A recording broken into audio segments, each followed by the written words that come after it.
Cool Figure TV. Revolutionary salute.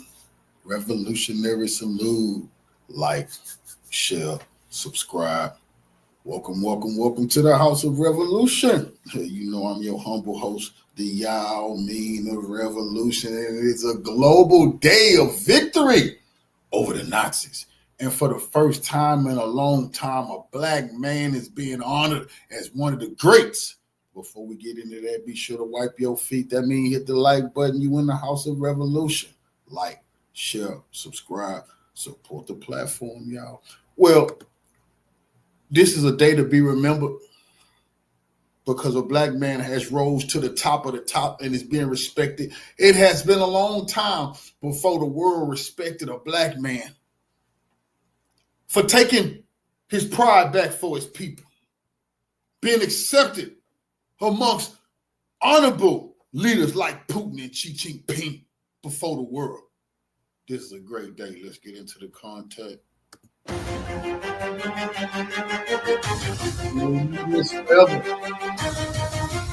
Today our ancestors rose back up.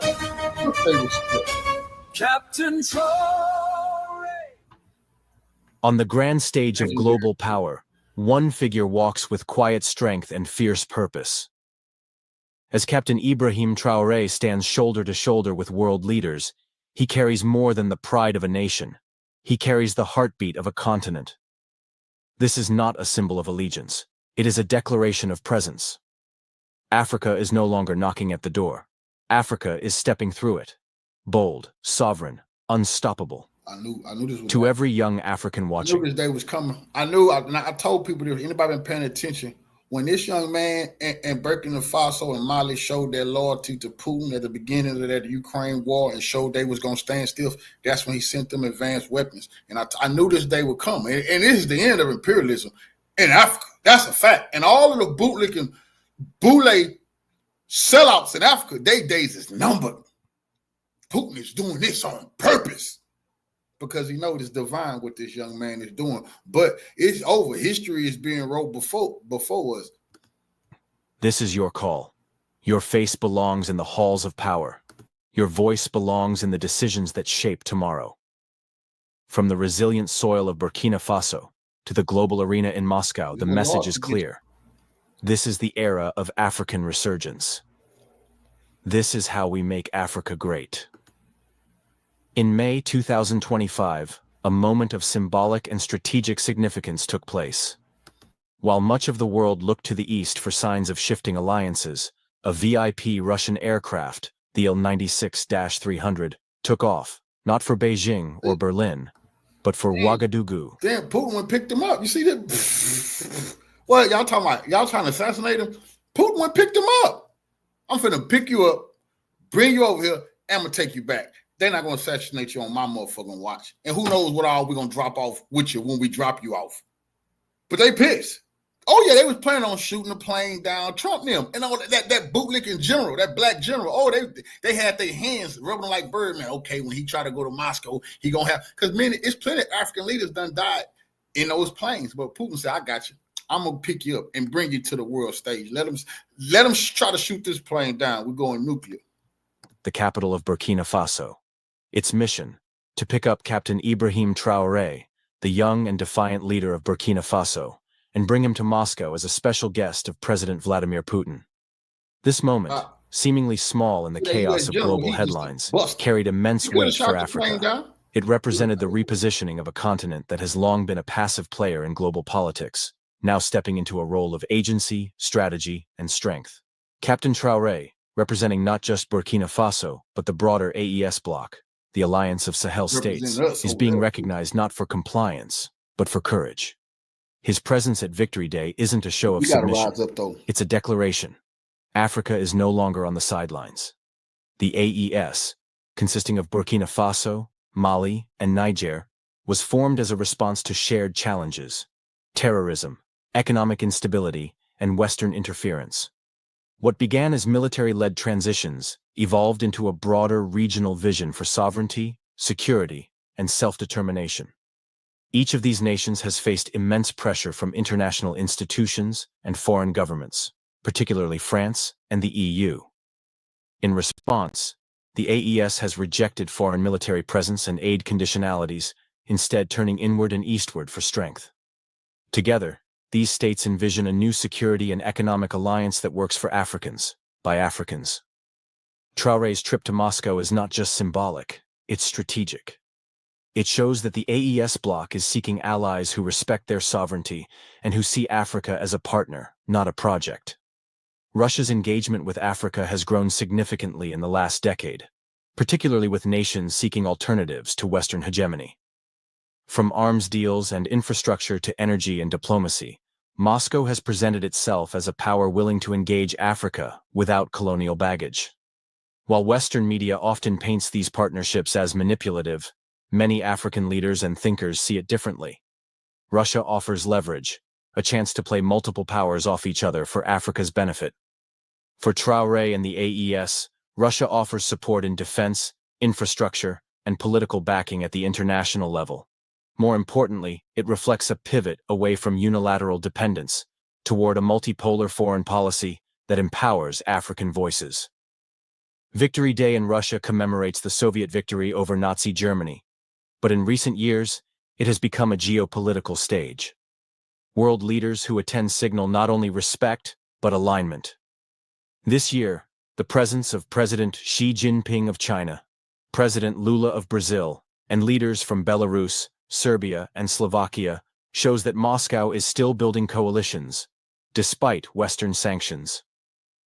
For Traoré, attending Victory Day is not just about honoring Russia's history. It's about showing the world that Africa chooses its own friends, that Africa can honor its heroes while building new partnerships on its own terms. Predictably, Western media has responded with caution, concern, and criticism. Some have accused Traoré of aligning with dictatorships or turning away from democracy. But these critiques often ignore the lived realities of Sahelian nations and the hypocrisy of Western double standards. The truth is more complex. Many African nations are tired of being lectured by those who've historically exploited them. They seek partners who offer respect, not rhetoric.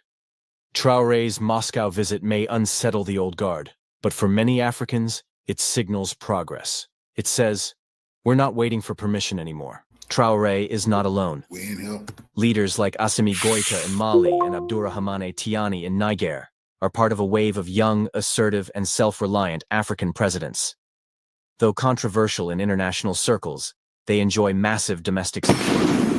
What unites them is not ideology, but purpose: to secure their countries, control their resources, and pursue development without foreign interference.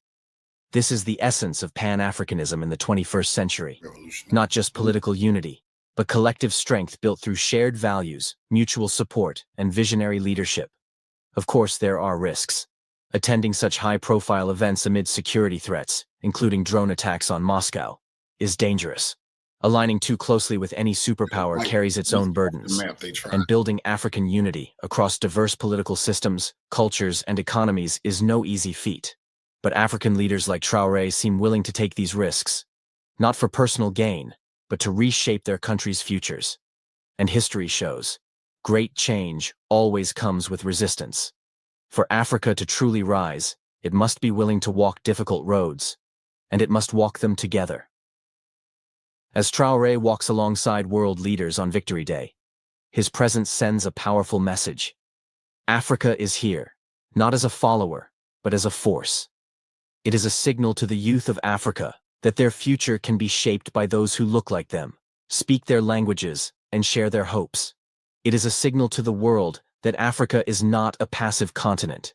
It is the world's next center of gravity. From Burkina Faso to Moscow, from past struggles to future triumphs, this is the story of African resurgence. This is how we make Africa great. In Moscow, Captain Traoré will hold one-on-one talks with President Vladimir Putin, a meeting confirmed by Kremlin advisor Yuri Ushakov. But more than just a photo op, this face-to-face with Putin, and the presence of Xi Jinping of China and Lula da Silva of Brazil, signals a tectonic shift. This is the BRICS world. And Africa is not just knocking on the door, it's walking through it. The Western narrative has long painted African military leaders as rogue, unstable, or illegitimate. But as Captain Traor'e stands beside Xi, Putin, and Lula, the message to the global north is unmistakable. The old model is crumbling. For decades, the West has relied on puppet regimes and extractive relationships. But those days are numbered. Africa's new leaders, sovereign, self-determined, are reshaping the rules. There remains, however, a class of African presidents who still bow to foreign masters, exchanging sovereignty for stability and natural wealth for foreign approval. These leaders are not just out of touch, they are out of time. As nations like Burkina Faso, Mali, and Niger pivot eastward, a continental realignment is underway. The people demand dignity, not dependency. This is not just about one leader or one nation, it is about a continent stepping into the multipolar future. A future where Africa is not a battleground for superpowers, but a superpower in its own right. The presence of Captain Traor'e in Moscow is symbolic. It says, "We will partner, but on our terms. We will trade, but we will not be traded." To the youth of Africa watching this moment, know this: the world is watching you back. Your leaders are beginning to look like you, speak like you, dream like you. This is not the end of Africa's story. It is the beginning of a new chapter, written in our own handwriting, on our own terms. Captain Ibrahim Traorè's meeting with Putin is more than diplomacy. It is history. It is resistance. It is vision. As the sun rises on May 9th, it rises not only over Moscow, but over a new African century. The question is no longer if Africa will lead. The question is, how soon? Africa is changing. A quiet storm is turning into a bold revolution, not with weapons, but with ideas, identity, and leadership. From Burkina Faso to Moscow, a new generation is rising, not asking for permission, but claiming its rightful place on the world stage. Since taking power, Captain Traor'e has captured the imagination of millions across Africa. Young, disciplined, and principled, he speaks not in the language of submission, but in the voice of a continent that's tired of exploitation. He has challenged Western influence, rejected foreign military bases, and emphasized self-reliance, economically, militarily, and culturally. And by aligning with global powers like Russia, Traor'e is rebalancing the scales, refusing to be a pawn in someone else's game. His actions speak louder than his words. Africa must define its own path, free from fear and full of pride.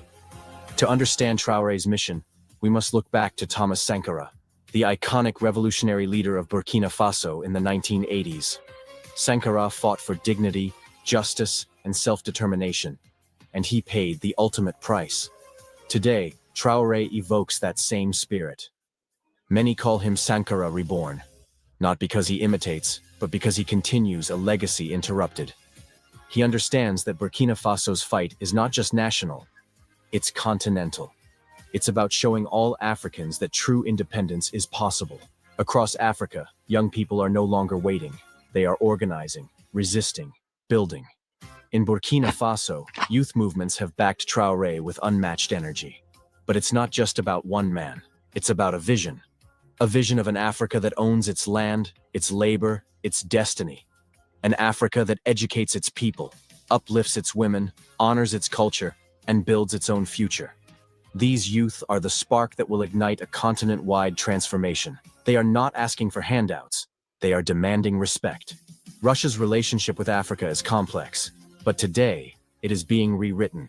Countries like Burkina Faso are forming new partnerships based on mutual respect and shared history.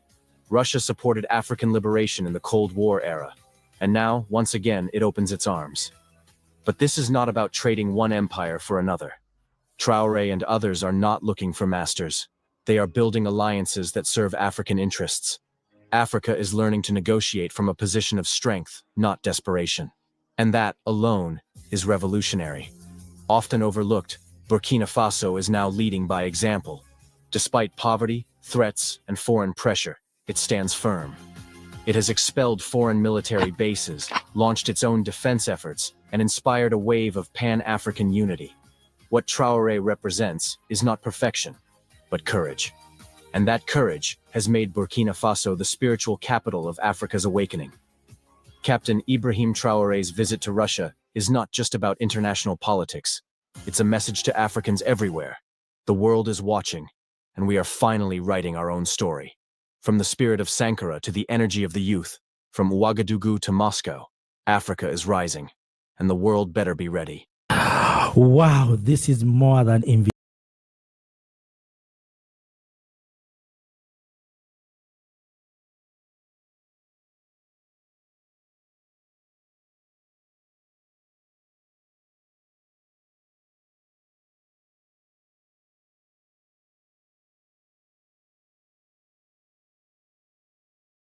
Captain Ibrahim Traor'e, the revolutionary leader of Burkina Faso, touched down on Russian soil today, answering a special invitation from President Vladimir Putin to join the historic 80th anniversary celebrations of Russia's victory over Nazism.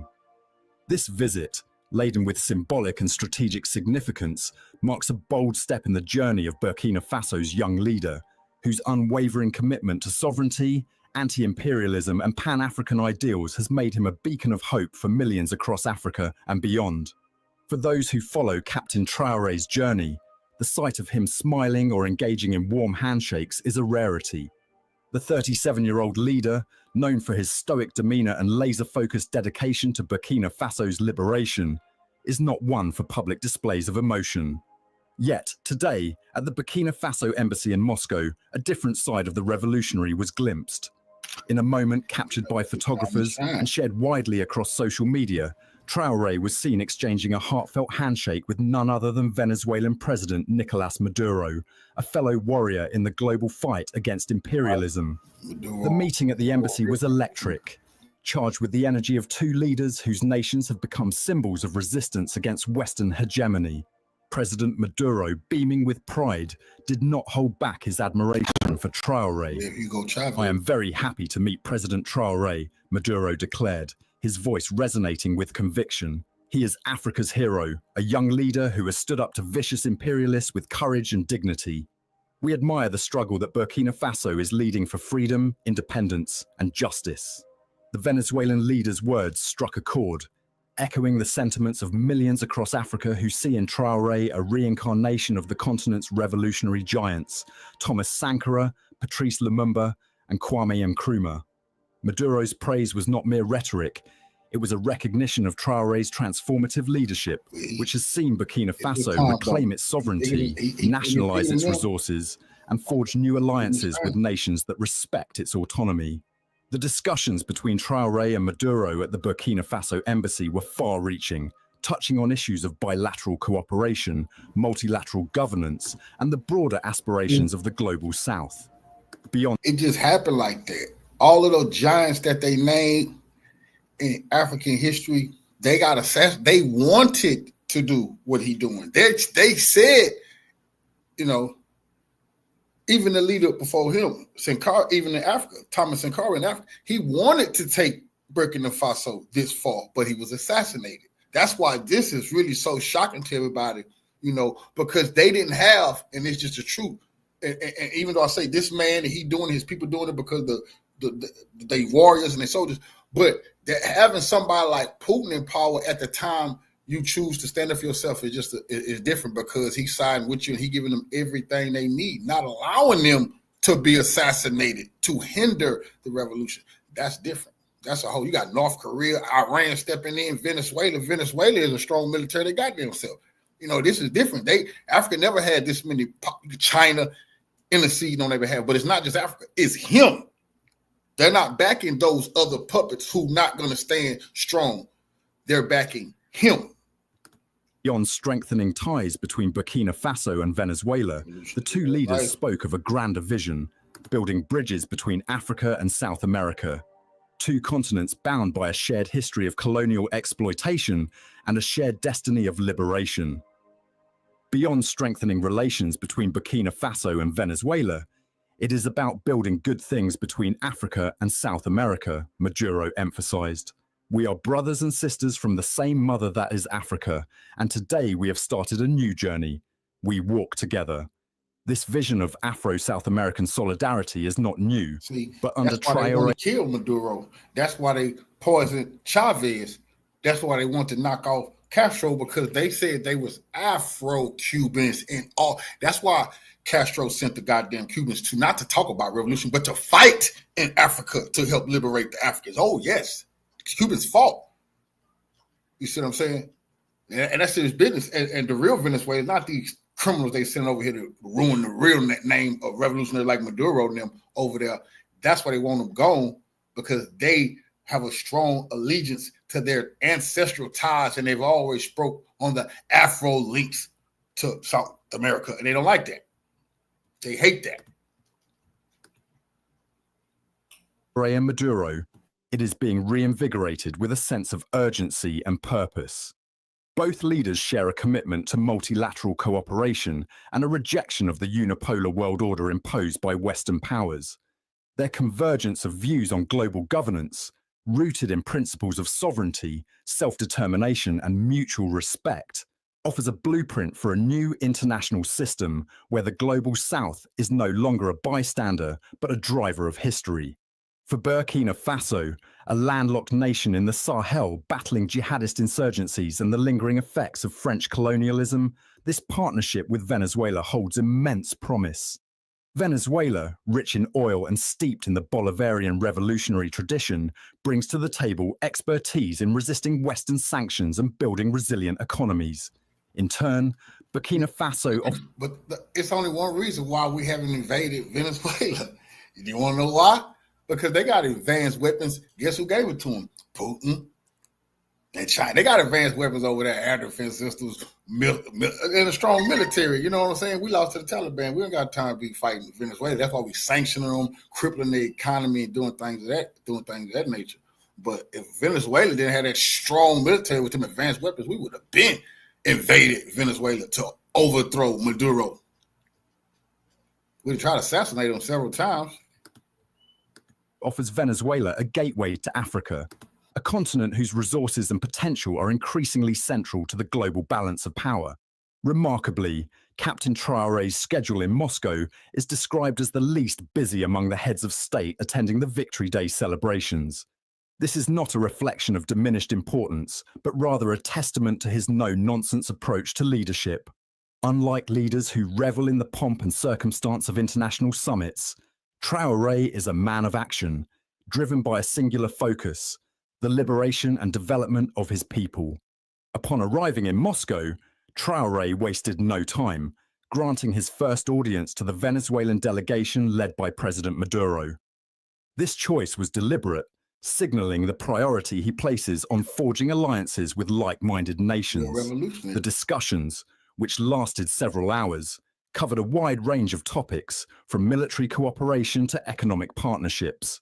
Both leaders expressed a desire to deepen collaboration in areas such as agriculture, energy, and technology, with an eye toward achieving food sovereignty and economic independence for their peoples. Maduro's admiration for Traoré's leadership was palpable. We admire the struggle that Burkina Faso is leading for freedom, independence, and justice, he said.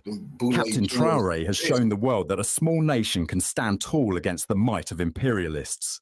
His courage inspires us all.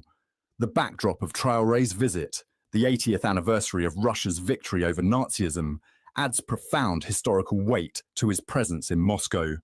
At the 2023 Russia-Africa Summit, Traoré spoke passionately about the shared history of Russia and Africa in the fight against fascism, noting that both peoples have been forgotten by Western narratives that downplay their contributions to the defeat of Nazism. Russia made great sacrifices to liberate Europe and the world from Nazism during World War II, he said at the time. We have the same history.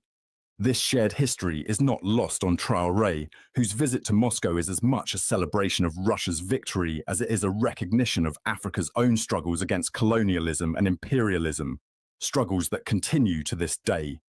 By accepting President Putin's invitation, Traoré is reaffirming Burkina Faso's commitment to standing with nations that have resisted Western domination, from Russia to Venezuela to China. The Victory Day celebrations, centered around the iconic Red Square military parade, will see Traoré join a select group of world leaders, including Chinese President Xi Jinping, Brazilian President Luiz Inácio Lula da Silva, and Cuban President Miguel Díaz-Canel. The presence of these leaders underscores Russia's role as a counterweight to Western hegemony and a partner to nations seeking to chart their own paths. For Traor'e, the parade is not just a commemoration of history, but a reminder of the ongoing battles for sovereignty and dignity that define the global South's struggle. For Pan-Africanists, Captain Traorè's visit to Russia is a moment of pride and possibility. Since taking power in a coup in September 2022, Traoré has emerged as a symbol of Africa's resurgence, a leader unafraid to challenge the status quo and demand respect for his nation.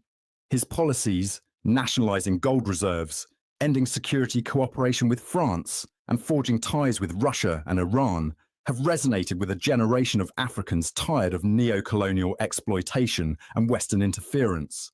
Traoré's anti-imperialist stance has made him a hero not only in Burkina Faso but across the continent. From Accra to Addis Ababa, young Africans are sharing videos of his speeches, quoting his calls for self-reliance and rallying behind his vision of a sovereign Africa. His decision to attend Victory Day in Moscow, at the personal invitation of President Putin. Remember, Zelensky threatened him. Zelensky threatened everybody. All these world leaders threatened him, said he can't assure their safety, And he was warned there won't be no Ukraine if he attacked that Victory Day parade tomorrow. We would know, the history would tell us that it was a country called Ukraine. Xi Jinping warned him, all these people, all these leaders warned him, boy, please. But that's what Zelensky won't. He won't help. But if he try to attack this parade, he definitely going to get it. Seen as a bold affirmation of this vision, a declaration that Africa will no longer be a pawn in the games of great powers, but a player in its own right. The meeting with President Maduro at the Burkina Faso embassy adds another layer of significance. Venezuela, under the leadership of Hugo Chavez and now Maduro, has long been a champion of South-South cooperation, from the Bolivarian Alliance for the Peoples of Our America, ALBA, to its support for African liberation movements. By aligning with Venezuela, Traoré is tapping into this legacy, forging a partnership that could reshape the dynamics of Afro-South American relations. The vision articulated by Maduro, building good things between Africa and South America, is not a pipe dream, but a concrete goal. Burkina Faso and Venezuela, though geographically distant, share common challenges: economic sabotage by Western powers, internal security threats, and the need to diversify their economies. By pooling their resources and expertise, they can address these challenges while amplifying their voices on the global stage. For example, Venezuela's experience in developing its oil industry under sanctions could offer valuable lessons for Burkina Faso as it seeks to process its gold domestically and build a nuclear power plant with Russian support. Similarly, Burkina Faso's success in mobilizing its population through the Volunteers in Defense of the Homeland (VDH) could inspire Venezuela as it confronts its own security challenges. On the multilateral front, both nations are advocating for reforms to global governance, including greater representation for the Global South in institutions like the United Nations and the World Bank. Their convergence of views on these issues positions them as natural allies in the push for a more equitable world order. As Captain Traoré walks the streets of Moscow, his red beret and camouflage uniform a striking contrast to the formal attire of other world leaders, he carries with him the hopes of a generation. To the youth of Africa, his presence in Russia is a reminder that the fight for sovereignty is not a distant dream, but a living reality. His meeting with Maduro is a call to action, an invitation to build bridges across continents and to reject the narratives of inferiority imposed by the West. We must ensure that our countries are self-sufficient, including as regards food supplies, and can meet all of the needs of our peoples, Traoré declared at the 2023 Russia-Africa Summit, quoting Che Guevara's iconic words, "Glory and respect to our peoples, victory to our peoples, homeland or death." These words, echoed by Maduro's pledge to walk together, resonate with a generation hungry for change. As the sun... That's why they want this man dead. They don't like no black man having this much power. They are pissed. Never, because all the African black ladies they done dealt with, they had to kneel at the feet of the American president and of those European colonizers. But Now it's a new fucking day. And that's over with. That's why they're so pissed.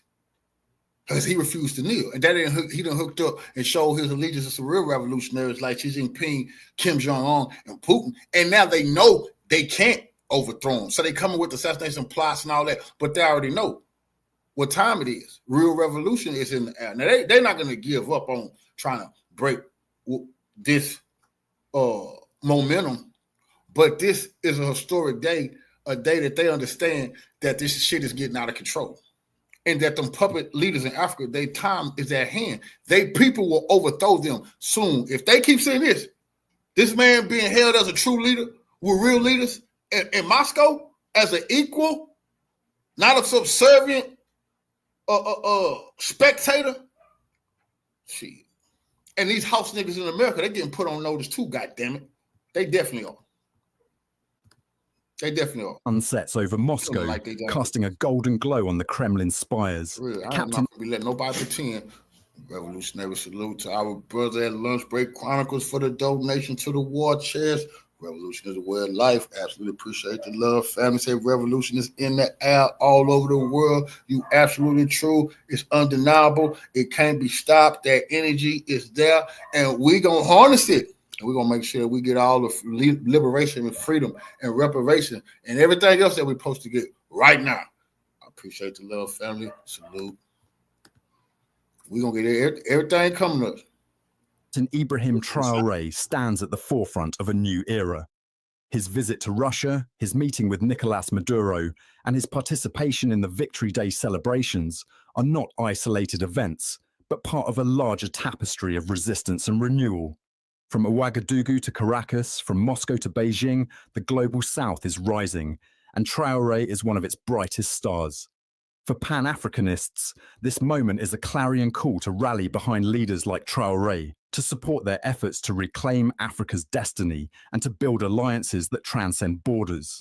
As Maduro said, we are brothers and sisters from the same mother that is Africa. In this spirit, let us walk together toward a future where Africa is free, sovereign, and proud.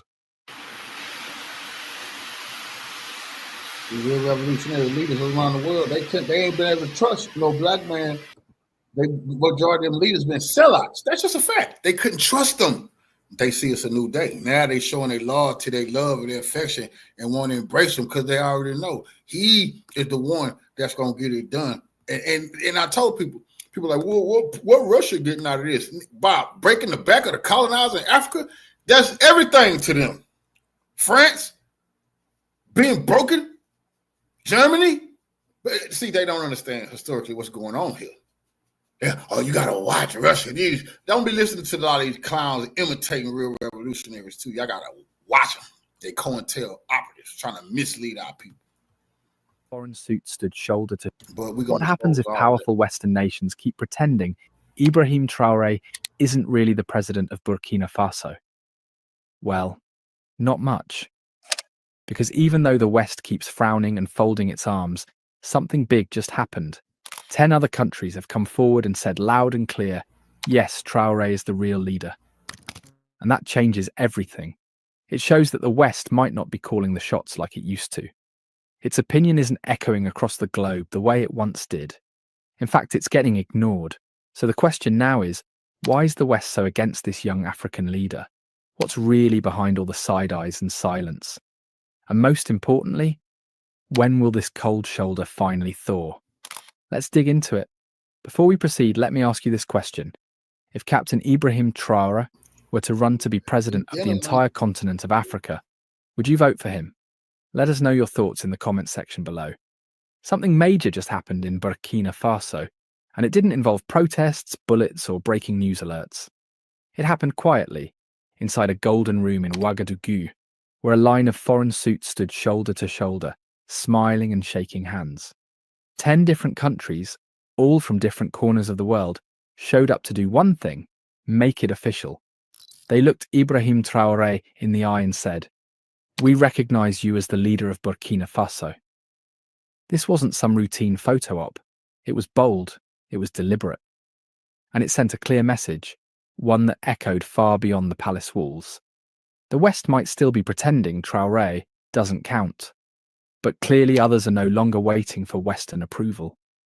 For Traor'e, a former soldier who rose from the ranks to lead a nation, this wasn't just about titles or applause. This was about standing tall in a world that's spent decades trying to keep countries like his in the shadows.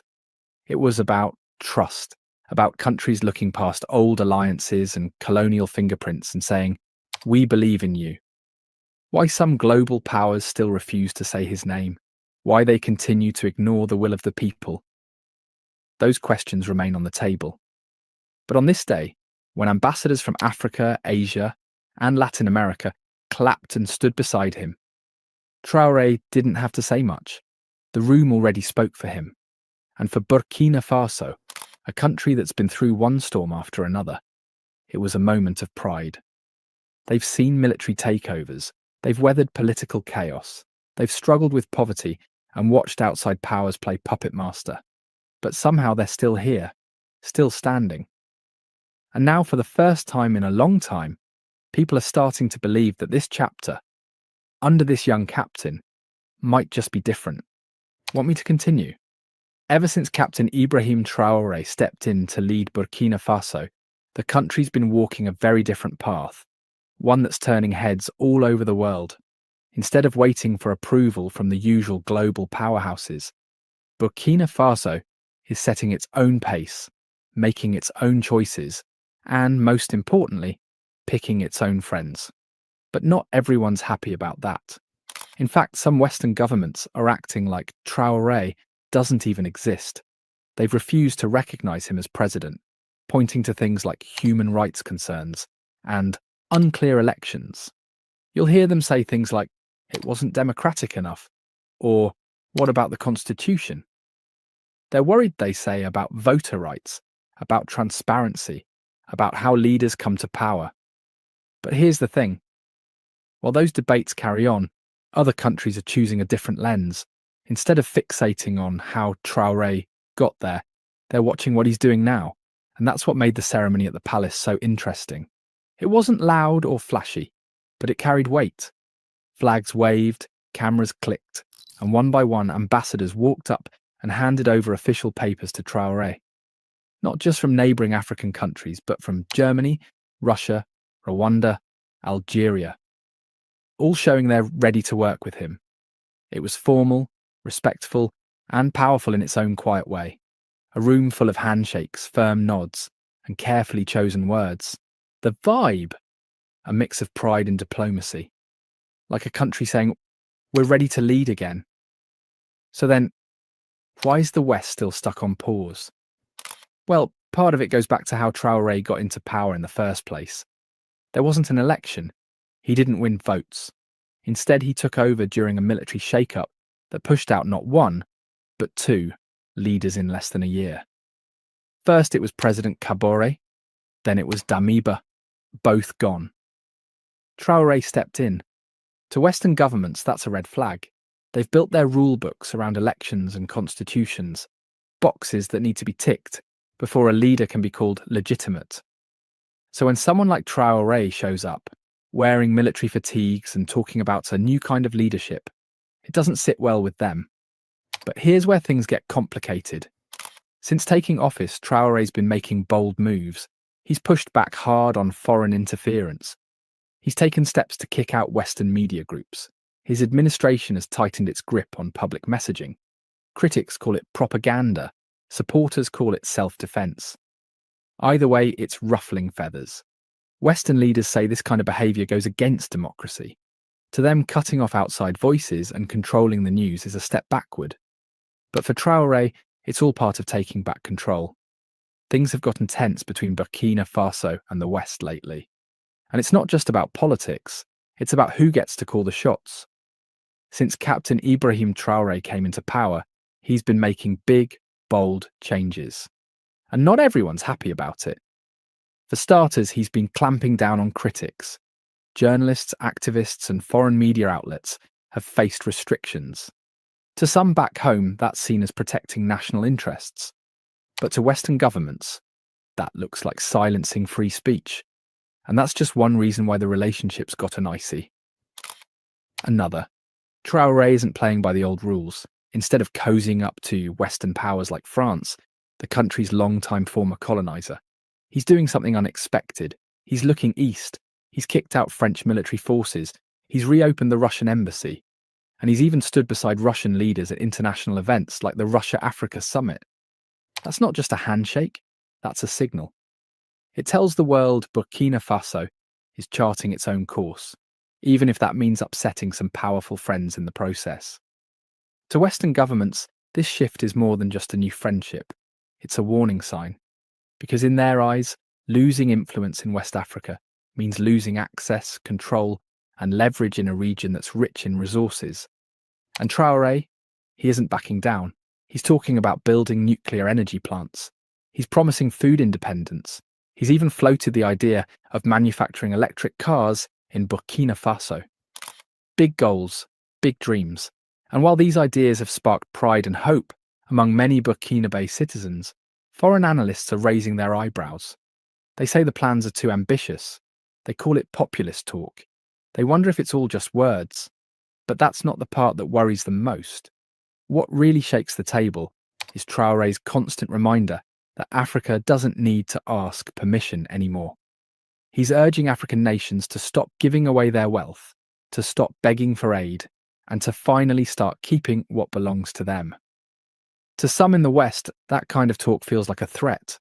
Not because it's wrong, but because it means they're no longer in control of the story. And yet, even with all this friction, 10 countries have come forward to say, "We see you, President Traoré." Why would they do that? Because Burkina Faso still matters. It sits on land filled with gold, manganese, and other precious minerals. It has a long, though often interrupted, history of working toward democratic progress. And it's starting to gain respect as a serious voice in regional politics. Burkina Faso might be facing tough times right now, but its story isn't just about conflict. It's also about progress, promise, and quiet strength. Not too long ago, the country pulled off something remarkable. In 2015, it held its very first open and fair presidential election, followed by local elections in 2016. For a place that had seen its share of military rule and political shake-ups, that was a big step, a hopeful one. And guess what? That spark of democracy still matters. Even now, countries looking to support good governance in Africa haven't forgotten what Burkina Faso managed to pull off. But it's not just about politics. This country is sitting on treasure. Gold is the big one.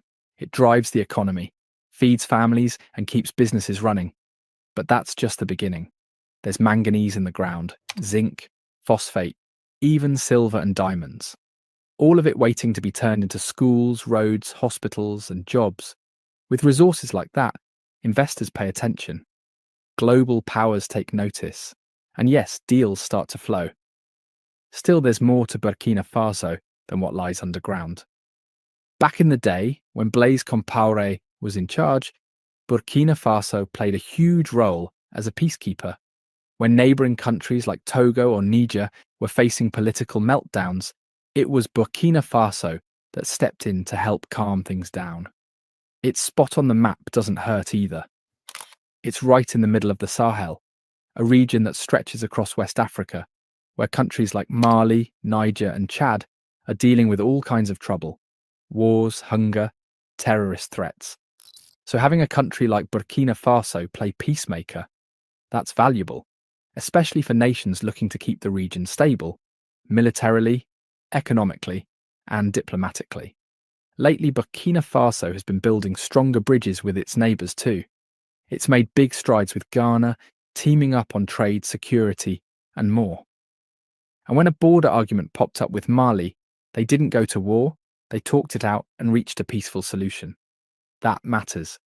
Because in a region full of tension, a country that chooses calm over chaos stands out. And for leaders who care about teamwork across borders, about growing economies and keeping the peace, Burkina Faso is starting to look like a country worth partnering with. Burkina Faso isn't just sitting on gold and minerals, it's also showing up and speaking up on the global stage. From the International Criminal Court to the Liptako Gourma Authority, the country is part of key international groups that bring leaders together to talk, solve problems, and make decisions that affect millions. Being at those tables gives Burkina Faso more than just a seat. It gives it a voice. By staying involved in these organizations, Burkina Faso shows it wants to play by international rules, work with others, and take responsibility as a global partner. It also opens doors to funding, trade, and outside support that can help the country grow. But let's be real. Despite all the minerals underground and all the meetings overseas, Burkina Faso still has big challenges. A lot of people are poor. Many don't have enough food. Roads and schools are still lacking in many areas. Because of that, international organizations and countries from around the world have stepped in to help, offering food, medicine, money, and technical advice. These efforts don't just help people in the short term, they build stability, giving the country a chance to rise up and stand on its own 2 feet. And yet, despite all of this global engagement, one big question still hangs in the air. Why are Western governments still acting cold toward Ibrahim Traor'e? What's the holdup? Turns out the answer runs deeper than Burkina Faso's borders. It's not just about what's happening inside the country, it's about old habits, power plays, and who gets to call the shots. For a long time, the way Western countries dealt with Africa followed a clear pattern. Partner up, but on their own terms. And in countries loaded with natural resources like Burkina Faso, those partnerships often meant taking a lot and giving a little. Trade deals and mining contracts were written in ways that made Western companies richer, while local communities stayed poor. And development aid, it didn't always come with no strings attached. There were rules about who to work with, what policies to follow, and how the money should be used. Rules that often fit Western goals more than African ones. But now there's a new voice shaking things up. Ibrahim Traor'e isn't following the old playbook. He's calling for a different kind of deal, one where Burkina Faso gets its fair share, keeps control of its resources, and makes decisions based on what works for its own people. Captain Ibrahim Traor'e is flipping the script, and it's making a lot of powerful people uncomfortable. Instead of begging for handouts or signing deals that leave Burkina Faso with crumbs, he's demanding something different: fairness. If foreign companies want a piece of the country's gold, land, or minerals, they'll have to leave more than just scraps behind. Traor'e wants real investments: schools, jobs, infrastructure, things that actually help Burkinabe people, not just foreign balance sheets. At the heart of his vision is one big idea: Burkina Faso should stand on its own feet. That means building up local factories, growing food in local fields, and making sure the money made from the country's resources stays in the country, not wired off to Europe or elsewhere. But it doesn't stop there. He's also talking loud, and not everyone likes what he's saying. Traoré is calling out former colonial powers, saying it's time for African countries to stop being used and start taking charge. He's urging other leaders across the continent to break free from old systems that were built to keep Africa down and keep others rich. He's not asking, he's insisting. And that's got Western governments squirming. Why? Because for decades, many of those governments, and the corporations that come with them, have been at the top of the food chain. They've had first dibs on Africa's wealth. They've written the contracts, they've shaped the rules. And now Traoré is rewriting the game. He's demanding a new kind of relationship, one based on equality, not control. One where African countries make their own choices, not just follow instructions from faraway capitals. That boldness, it's winning him friends in places like Latin America, Asia, and especially Russia. And that shift is rattling cages in the West, where leaders are starting to realize they might be losing their grip. Suddenly the usual playbook, offering loans with strings attached, using aid as leverage, sending in advisors to quietly steer policy, isn't working the way it used to. And Traoré isn't playing along. He's pushing for economic freedom. He's backing homegrown businesses. He's telling the world, we don't want to be anyone's project. We want to be partners. In return, Western governments have mostly pulled back. No official recognition, no warm welcomes, just pressure through money, media, and politics. News outlets paint him as a dictator. Critics say he's just another soldier in uniform. They focus on how he came to power, not why so many in his country and others are listening to what he's saying. But that silence from the West, it speaks volumes. What we're seeing right now is more than just political drama. It's a battle over whose rules get to shape the future. Captain Ibrahim Traor'e isn't following the usual script, and because of that, some powerful nations are trying to paint his way of doing things as wrong, dangerous, or illegitimate. But here's the twist. Their opinion is starting to matter less and less. While the West keeps second-guessing him, a growing number of countries are stepping up and saying, "We're in." And these aren't just random allies. They're major players like China, Russia, and a wave of nations from Africa, Asia, and Latin America. They're not just clapping from the sidelines, they're bringing offers to the table, investments, equipment, jobs, and long-term partnerships. And the best part, no lectures, no hidden fine print, no deals that come with demands to change how the country runs itself. These new partners are saying, let's build something that works for both of us.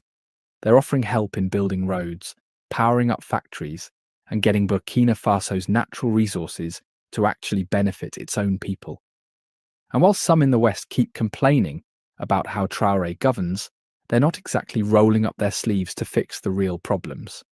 Like this, kids and young men digging deep, dangerous holes with bare hands just to find a speck of gold. No gloves, no machines, just hope. That's not just a labour issue, it's a crisis. So ask yourself, what's more harmful? A president who refuses to follow someone else's playbook? Or a system that lets teenagers risk their lives just to survive? Traoré's biggest gamble isn't just changing who Burkina Faso works with, it's changing what they work for. He's betting on partnerships that focus on people, not just profits, on projects that lift communities instead of draining them. And for thousands of young people across the country, that could mean the difference between being stuck in poverty and finally having a chance to thrive. These new deals that Burkina Faso is making, they go way beyond money. They're about breaking free from being told what to do, from one-sided stories pushed by outsiders, and from economic setups that always seem to help someone else, more than the people actually living there.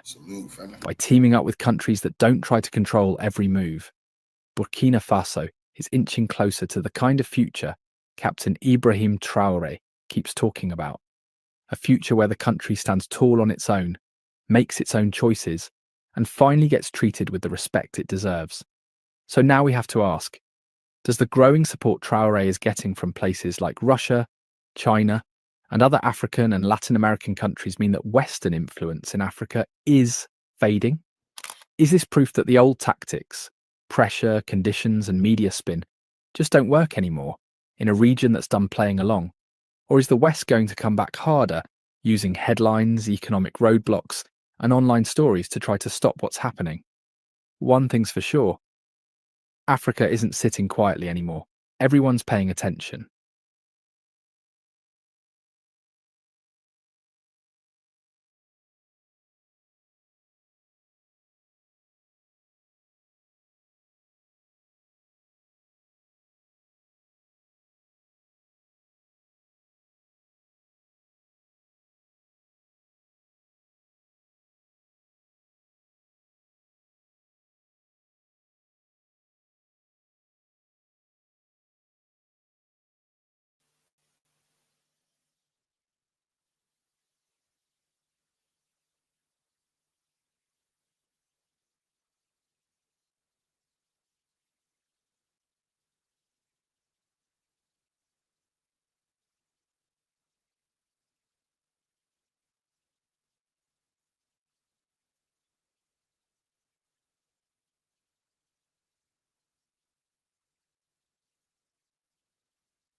Xi Jinping the Great.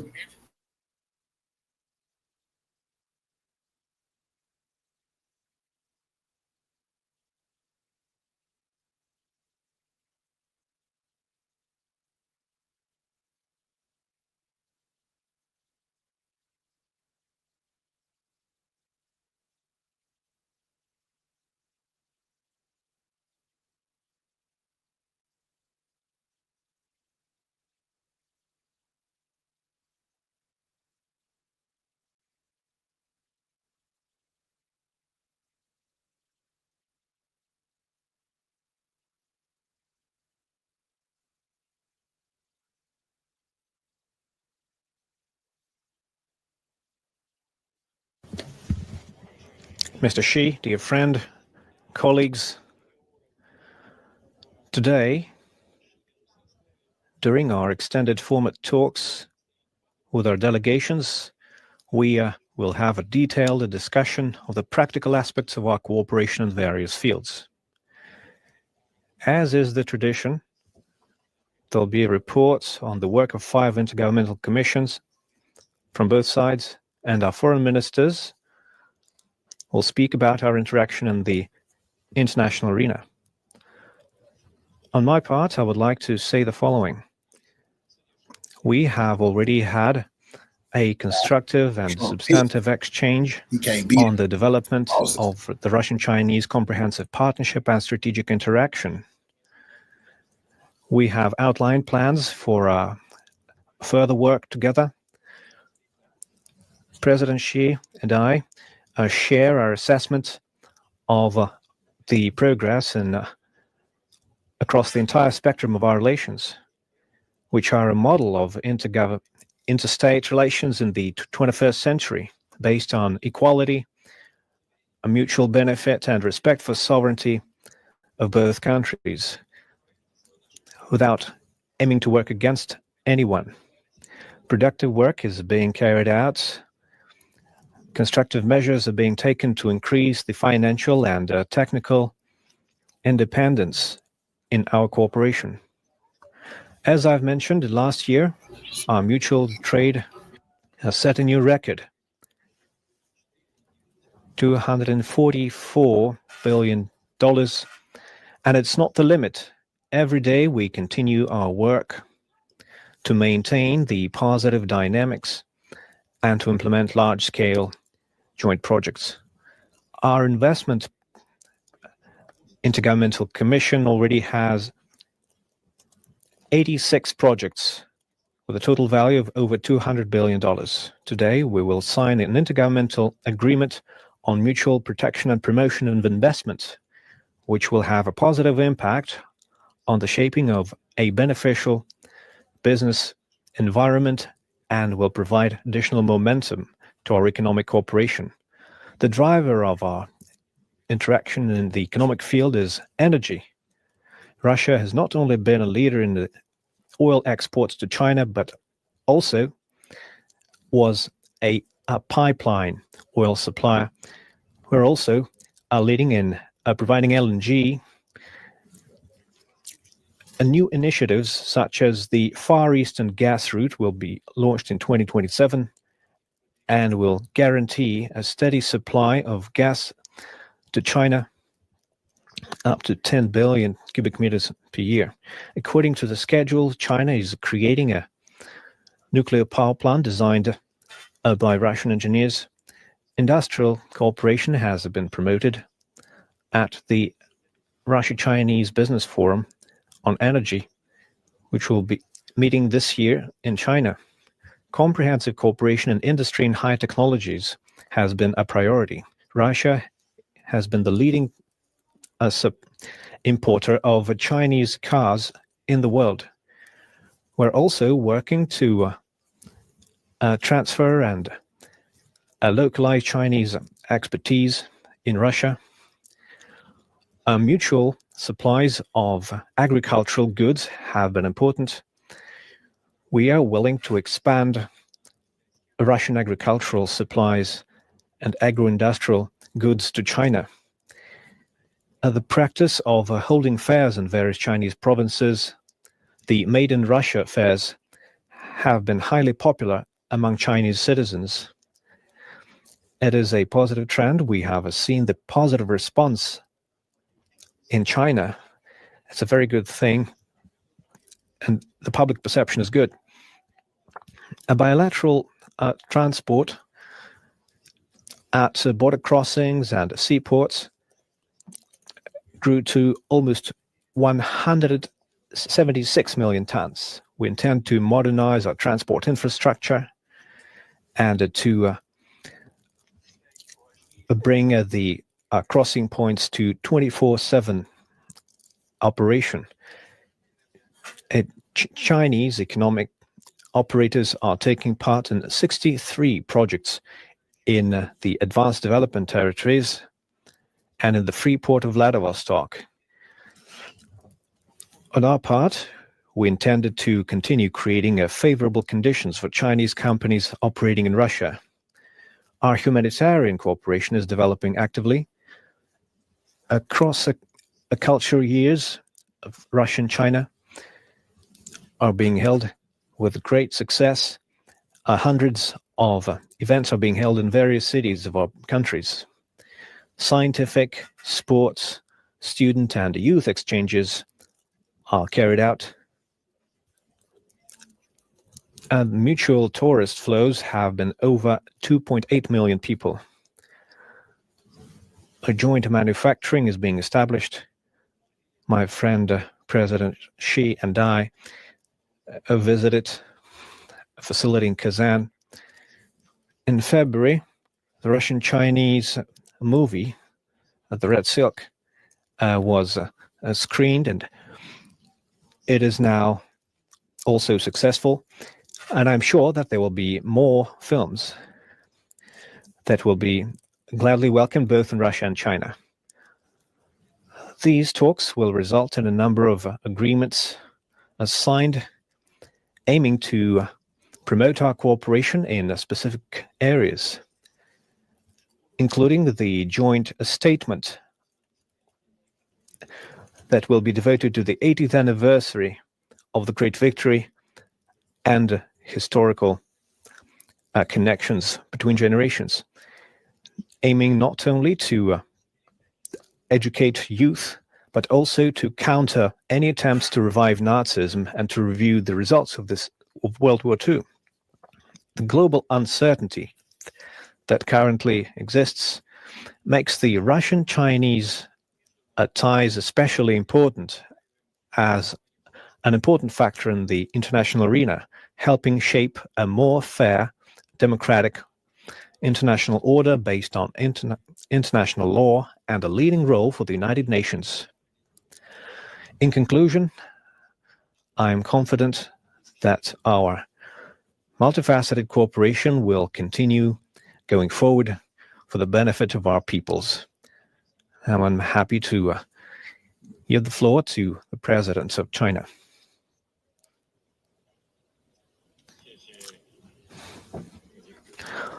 Thank you, Mr. President.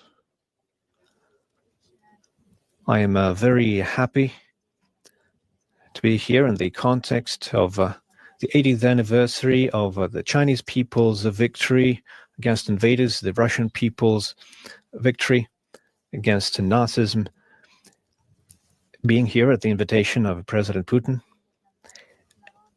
Over 80 years ago, the peoples of Russia and China fought hand in hand on the Asian-European fronts and stood for peace and security in the world,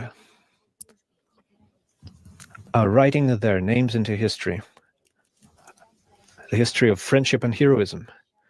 Russian-Chinese relations have faced serious challenges over these 80 years. Our friendship has been tested by fire and trials and passed down from generation to generation. Thanks to mutual efforts of our both countries, our relations have been on a sustainable upward trend, characterized by good neighborliness, friendship, and mutual benefit.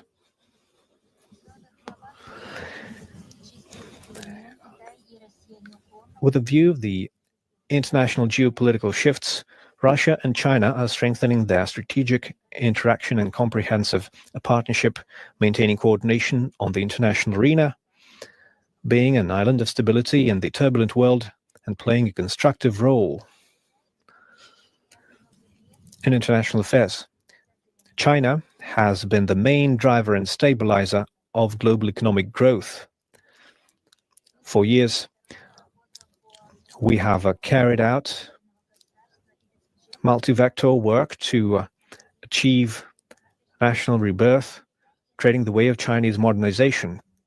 As global powers and permanent members of the United Nations Security Council, Russia and China have a special responsibility in this age. And we are committed to move forward, strengthening multipolarity, as well as a universally accessible, inclusive globalization, multilateral trade system, stability of value chains and supply chains, in the interests of the national rebirth of our countries and international fairness. Thank you.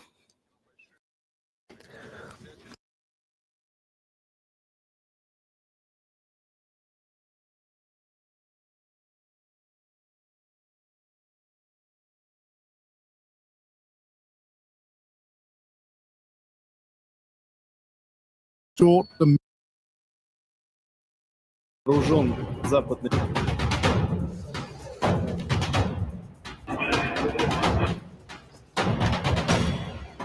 Europe's appeal for unity collided head-on with Moscow's firebrand rhetoric this week as Dmitry Medvedev turned Russia's Victory Day into a platform to denounce the West, branding European leaders lapdogs, aiding typhus-ridden neo-Nazi lice.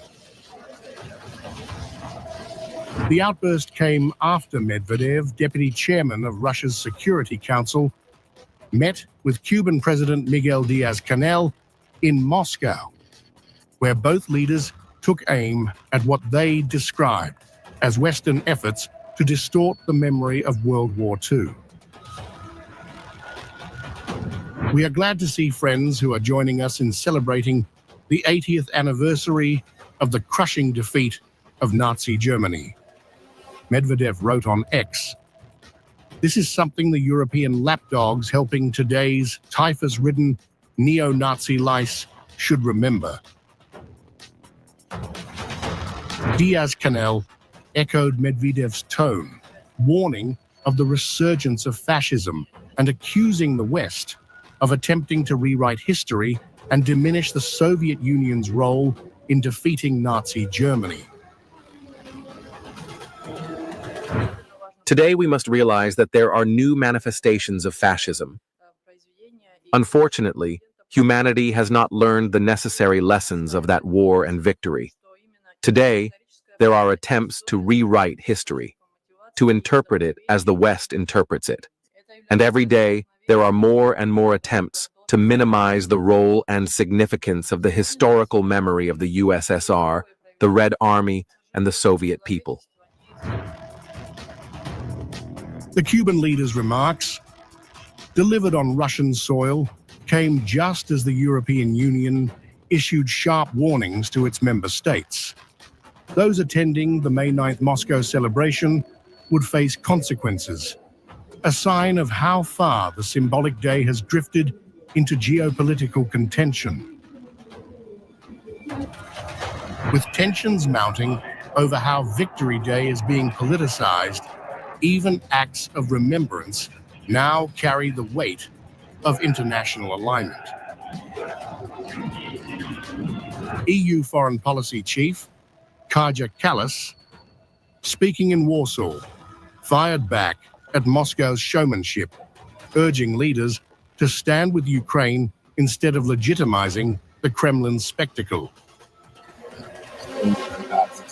It is clear that all those who are in for peace should be in Ukraine rather than in Moscow when it comes to this 9th of May, which is a Europe Day, where we celebrate Europe, which is a peace project. And therefore, of course, we are going there with different topics when it comes to accountability, for example, when it comes to further support for Ukraine. And I'm very happy that we are able to do this together also with our partners from other countries besides European countries. I was defeated.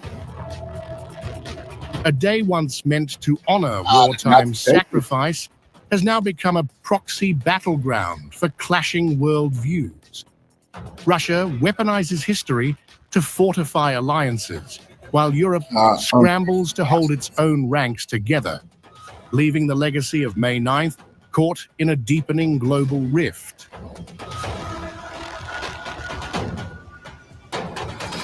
speaking German right now. All of them.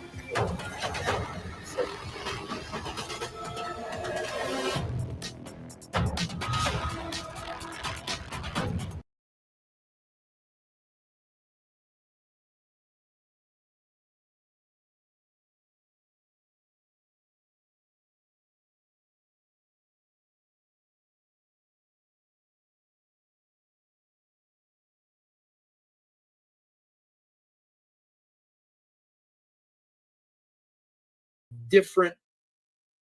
It is May 8th, 2025, and we have officially hit 100,000 subscribers on my channel on YouTube. I just want to take a moment to say thank you so much to every single one of you. If you have been here for just a few days, a few months, or even a few years at this point, you probably know that this has not been the easiest journey, right? It is one that has taken a lot of work, a lot of diligence, and I am so grateful to be able to hit this milestone, to see some of the results of a lot of the years of work that I have put into building this channel and this community. I am so grateful today. I feel like I've hit the jackpot, right? Like I just walked into something.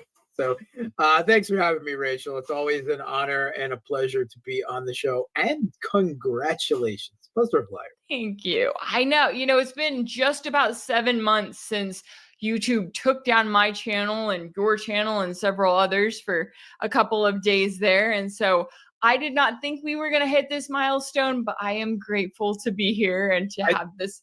God's bless you for that, because I haven't touched YouTube since then. There you go.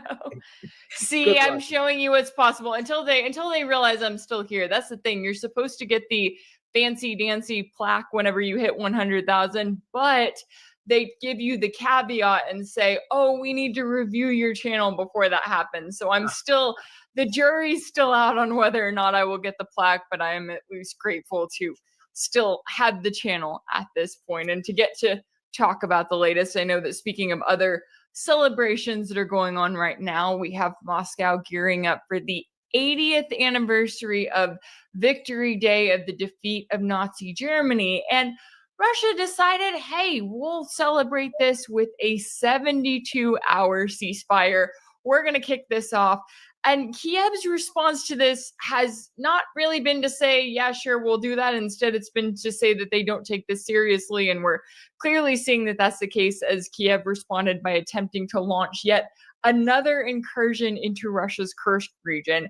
How do you view this attempt at a limited ceasefire, and what does it mean for the current situation on the battlefield? Let's be a little realist and cynical here. Yes, there is a degree to which Russia, the Russian government, of course, right, as the successor to the Soviet Union, considers Victory Day. It's arguably the most important holiday of the year for Russia. It is a sacred day. It's the 80th anniversary. There's not too many World War II veterans left alive, right? It's the last big number that we'll see any number of them at. So there is that. But there also have not been ceasefires during the last 3 years on May 9th either. So almost certainly, the rationale here is one, I guess, to signal to, again, playing this dancing game with Trump in negotiations. Look, we're open to a ceasefire, right? 3 days, and they're still not playing. So how can you ask us for a general ceasefire? The other is, of course, is that there is a huge day of, I don't want to say celebration, of remembrance going on, all over Russia, but particularly in Moscow. The Victory Day in Moscow, there's some 29 world leaders, like heads of state, not even talking foreign ministers and, all of the other things. Just 29 heads of state are going to be in Moscow that day. Now, obviously, the Russian government is concerned about the safety of that event. Zelensky has openly said that he advised world leaders not to attend the event because he couldn't guarantee their safety. right? I mean, obviously, implying, and not even subtly, that the Kiev regime could try to launch some type of attack, some type of terrorist bombing or something on the Victory Day celebrations themselves. The Kiev regime's number two, some of them consider him actually the number one, Yermak, Zelensky's gray cardinal chief of staff. He posted on his social media a digitally created image of Zelensky looming over a burning, ruined Red Square, right? The Kremlin Red Square in Moscow. I mean, I don't know how else you can take that, right? In the past week, as well as an absolutely insane attempt that is evidently still ongoing, despite Russia's unilateral ceasefire coming into effect for several days, to try once again to cross at a different point at Tyotkina into the Kursk region. They've been bashing their heads against that for the last 2 days now without any noticeable success that I've seen or can talk about, even if they did. Like, okay, you took another hamlet in Kursk and you were able to hold it for a couple of days to generate some headlines in the Western media, and then you'd be ejected again, even if they did, right? That's not even the case right now. But there's also been huge drone attacks over the last week. First, we saw 3 days of drone and missile attacks, right? The British and French firing their Storm Shadow missiles. I think we can stop with the pretense that, the Ukrainians fired the British missiles. No, the British fired their missiles, their Storm Shadows, after quite a while again, into the Crimea. There were 3 days of drone and missile attacks on Crimea. Then also in Novorossiysk, on the Black Sea, the Sea of Azov, the Black Sea, where Russia's main naval base that they've moved to out of Crimea is on the Black Sea. They attempted to attack there. And just in the last 2 days, 2 days ago, there was a single attack of well over 500 drones. Obviously, an attempt at a saturation attack. Now, I've been looking very carefully to see if they did any real damage in that, scrolling through Russian Telegram channels, sources, and everything. And I got to be honest, I looked really hard and I couldn't find any significant damage. It looks like Russian air defenses and electronic warfare really did take down the vast majority of those more than 500 drones. And what did get through, I didn't see any really significant damage. I saw they started a fire in a plant that makes fiber optic cables for fiber optic drones, but even that didn't look like it was really a serious affair. And I haven't seen anything else, and that is credible.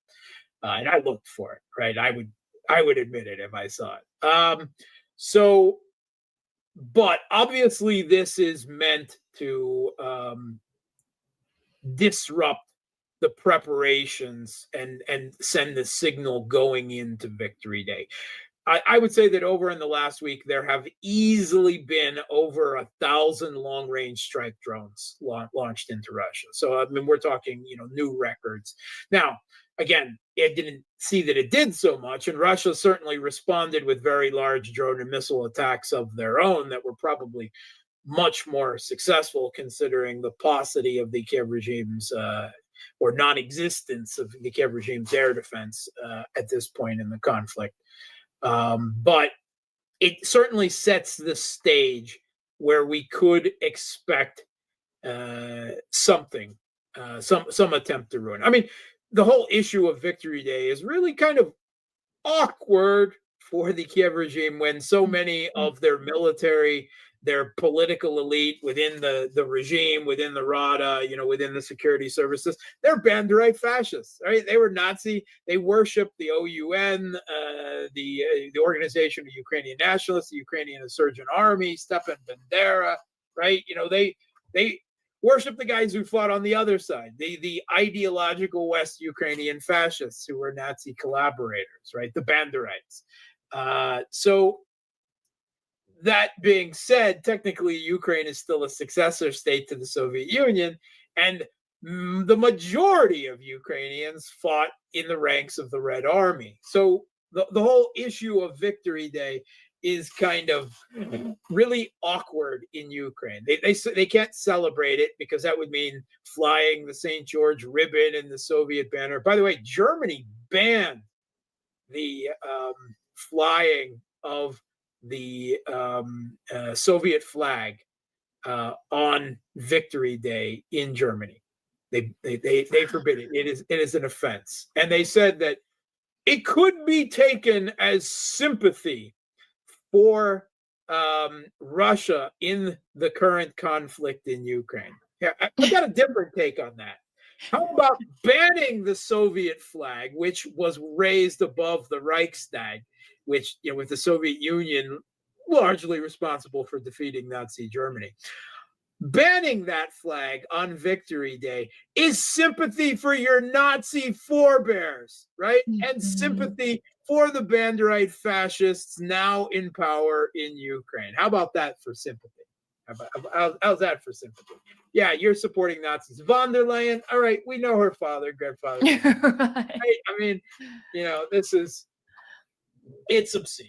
It's a more than a denial of history. It is not accepting the results of history, right? Obviously, they will no longer feel the need to recognize that the Soviet Union defeated Nazi Germany. They don't accept that. They're refighting it, I guess, in some respects, in Ukraine at least. So it's a very tense situation going into these Victory Day celebrations. There's going to be so many world leaders there. The president of China. Now, supposedly the U.S. And some European states sent Zelensky a message saying, don't hit Moscow on Victory Day. And they may restrain themselves. They may not hit Moscow, but I'm sure they're going to hit something. I would not be at all surprised to see there's going to be something. I'm almost certain. But maybe another attack on the Crimean Bridge, something like that. It's a big country. There's a lot of potential targets, but they need to do something big and symbolic without hitting Moscow itself. Something like that is entirely. They really have an obsession about the Crimean Bridge. So that I still think that's something that, well, Russian air defense and electronic warfare will certainly be on the watch for. There is the potential for some type of Nazi sympathetic strike by the Kiev regime on Victory Day. And that's got to be a major concern. I mean, I know that, obviously Russia is doing everything that they can to keep these world leaders safe. But as you're noting there, I mean, you're talking about dozens of world leaders. You've got Chinese President Xi Jinping. You've got Slovakia's Prime Minister Robert Fico. Serbian President Alexander Vučić, I know, has made a very big statement by I don't think too many European leaders would cry if Vučić and Fico died in an attack, right? They tried to stop them. I mean, they were denied air flight, airspace over several European countries on the way there, and von der Leyen and others made threats about them, if they came. Well, they did come, so they must be punished for it. Yeah, it's a little troubling when you look at that rhetoric. And as you noted there, the fact that, look, we are supposed to be able to look at the 9th of May and say, this was the defeat of Nazi Germany. Let's commemorate that. Let's remember it before we go back to those days. And it's been interesting to watch the way that the Trump administration has been handling it. The Trump administration claimed credit for the U.S. evidently saving Private Ryan style with this fan fiction version of World War II history. Trump said the U.S. did it all, right? They did the lion's share of the work. It wasn't the Soviet Union. It was, 83% of German troops didn't die. They teaching in school that the Allies was Britain, And the U.S., they might tell you that Russia helped them a little bit. They talk about D-Day, all the D. That shit, the Germany was finished. And that's why, America is living in a fucking fantasy goddamn world, bro. The way that they talk, that growing up, they talk about World War II, and they say that's the great, they call it the greatest generation. You didn't even do shit. What the fuck did you do? You didn't even really want to fight the Japanese that much. That's why you nuked them. Come on, this is nonsense. Die on the Eastern Front, evidently, they I don't know. They were all killed in Normandy or something. I was trying to wrap my head around that one when Trump is sitting there going, we need to celebrate, blah, blah, blah, World War I and II. And it's like, okay, but why don't we look at why the U.S. doesn't, well, at least up until this point, hasn't commemorated it? Because the U.S. did not pay the price like the Soviet Union paid the price, right? The fact that you had every family that was touched by the war in some way. And now you have the U.S. in this position where we've been hearing a lot from the Trump administration, a lot of rumblings that they're kind of getting frustrated with Russia. And we knew that this would happen, right? We knew that with these back and forth talks, there was going to come a point when Trump Putin and would say yet, and then what does the Trump administration do?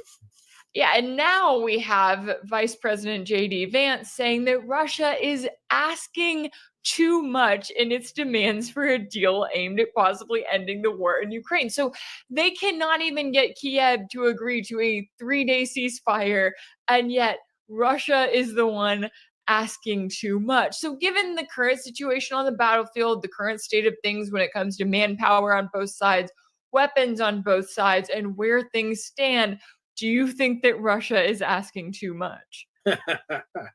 Russia is winning this conflict. The U.S. is not some third-party arbiter mediator. They were an active party to this conflict, maybe principally responsible for it. Marco Rubio, the U.S. Secretary of has openly admitted what everyone knows is that it was a U.S. proxy war on Russia, right? And Russia is winning, right? No, Russia is not asking too much. Most Russians believe that the official terms that Putin has offered don't go anywhere near far enough, right? Nice. Lots of Russians saying, look, if we don't get Odessa at the end of this, or if we don't completely remove the regime in Kiev, which is actually what I'm saying myself, that is what we should be shooting for in this conflict. It's gone too far, and we have too much advantage now to accept anything left. And you just can't leave a Russian-hating Banderite fascist regime, to regrow, to remetastasize in Ukraine. They're incompatible. You can't consider the world isn't big enough for both of them, much less the neighborhood of Eastern Europe or Western Eurasia. JD Vance can, if he doesn't like Russia's terms, then the conflict continues. That's it. That the U.S. is losing this conflict, right? It is. Trump owns this war now. He owns it when he took office, and in the last week he has restarted arms supplies, right? This time sales, right, rather than, shall we say, gifts, but he has restarted sending arms to the Kiev regime in Ukraine.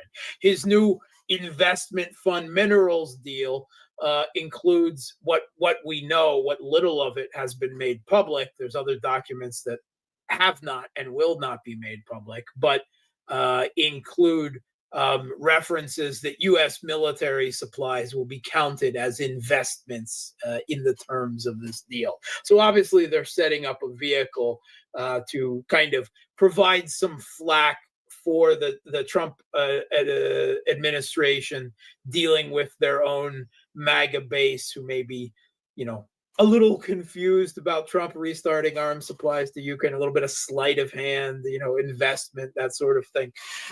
But I've seen a $150 million sale of weapons, and then a $350 million support package for the Kiev regime's new fleet of European-provided F-16s, and now they're transferring Patriots from Israel and elsewhere, Europe, more Patriots because the others are all destroyed.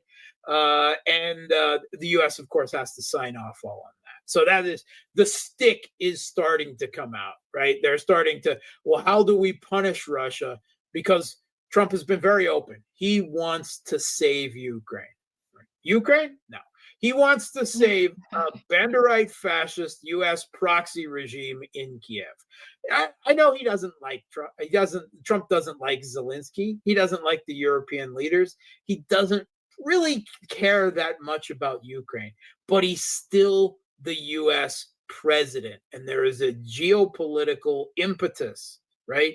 And there is a geopolitical momentum here. He can't just walk away. You know, a lot of people hoped he would. I don't do hope myself personally, but you know, a lot of people hoped that he would agree to Russia's terms or that he would walk away. And pretty much the entirety of the time I was going to say, well, no U.S. president can ever accept terms that would be acceptable to Russia, and that he's just not going to be able to walk away. And here we are.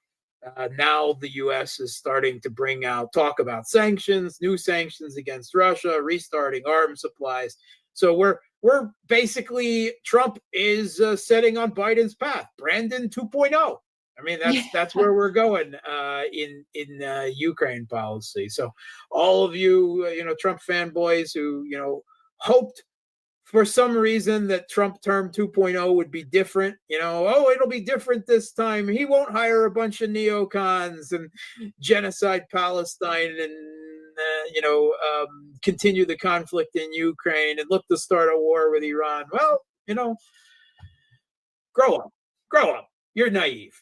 Grow up. Yeah, and just the fact that I love how they're branding it as this minerals deal. And initially, when they were bringing that up, I was going, okay, well, if Russia controls the majority of the resources in what was pre-2014 Ukraine, then that would leave the U.S. fighting Russia. But then we look deeper into it, and as you were noting there, all of a sudden the U.S. goes, oh, but we'll just take all this lethal aid or, weapons that we're selling them, and we'll just rebrand it as reconstruction efforts, as if that is somehow going to justify what is a continued proxy war against Russia. And I'm with you. This is Trump's war now. And yeah, I know that a lot of people were hopeful based on how Trump campaigned, but you look at what Trump is saying now, and he's like, oh, that was a joke, right? I didn't really mean I was going to end the war in 24 hours. I'm like, yeah, but you got people to vote for you based on that. And as you were noting there, now we have this conversation, which we saw this early on in the Trump administration with people like Mike Walls and Keith Kellogg to a certain extent saying, we have to put pressure on Russia to force them to the negotiating table. You have to escalate to de-escalate, peace through strength, all the jingoism and rhetoric. Yep. Exactly. And now you've got reports that officials from Ukraine, the US, the UK, France, and Germany, so all of the usual suspects, that they're talking about ways to try to pressure Russia into accepting a 30-day ceasefire, while at the same time cheering on Kiev as it's launching hundreds of drones towards Moscow at a time when you've got Moscow saying, hey, let's do a 3-day ceasefire. So if Kiev can't do that, then what makes you think that Russia is going to agree to a full-on 30-day ceasefire, knowing that it's going nowhere? I mean, I know we're talking about the lack of logic here, but it just the seems British and French promising that they'll put troops on the ground as soon as a ceasefire comes into effect. Right. Okay. Yeah, exactly. I mean, how do you see it when it comes to the situation that we're in now? Is this all just talk, or is there anything serious being thrown around there? Because even when I look at the proposals that we've seen reported on from the Trump administration, when they're like, oh, we'll recognize Crimea, it's like, that's not a serious proposal to put before Russia, especially when Russia has been as clear with its demands as it has. Like them or not, the demands are still out there, and the U.S. needs to respond to them in some way. My favorite of the Trump negotiations, the take it or leave it deal that they presented was the Zaporozhye nuclear power plant that Russia has controlled since the very beginning of the conflict gets turned over to Trump. The United States gets the Zaporozhye nuclear power. Russia's just going to give it to the United States to run, right? Yeah, that's going to happen. I don't get the sense that there's any plan here, that there's desperation. Evidently, Kellogg and others somehow convinced Trump that Putin would agree. Either they didn't fully understand how significant Russian advantages in this situation on the battlefield, in the military industrial production game of an attrition war, economically, where how little their sanctions has done, arguably has benefited the Russian economy, how what sanctions they have left to employ as they're talking about their global tariffs war and sanctioning anyone who does business with Iran. And it's just this regime, this Trump administration does not seem to really know what they're doing. They're stumbling from one catastrophe to the next, with trying to spin each one as this is what Trump meant all along, as if he's some kind of 5D chess master. I'm not buying it.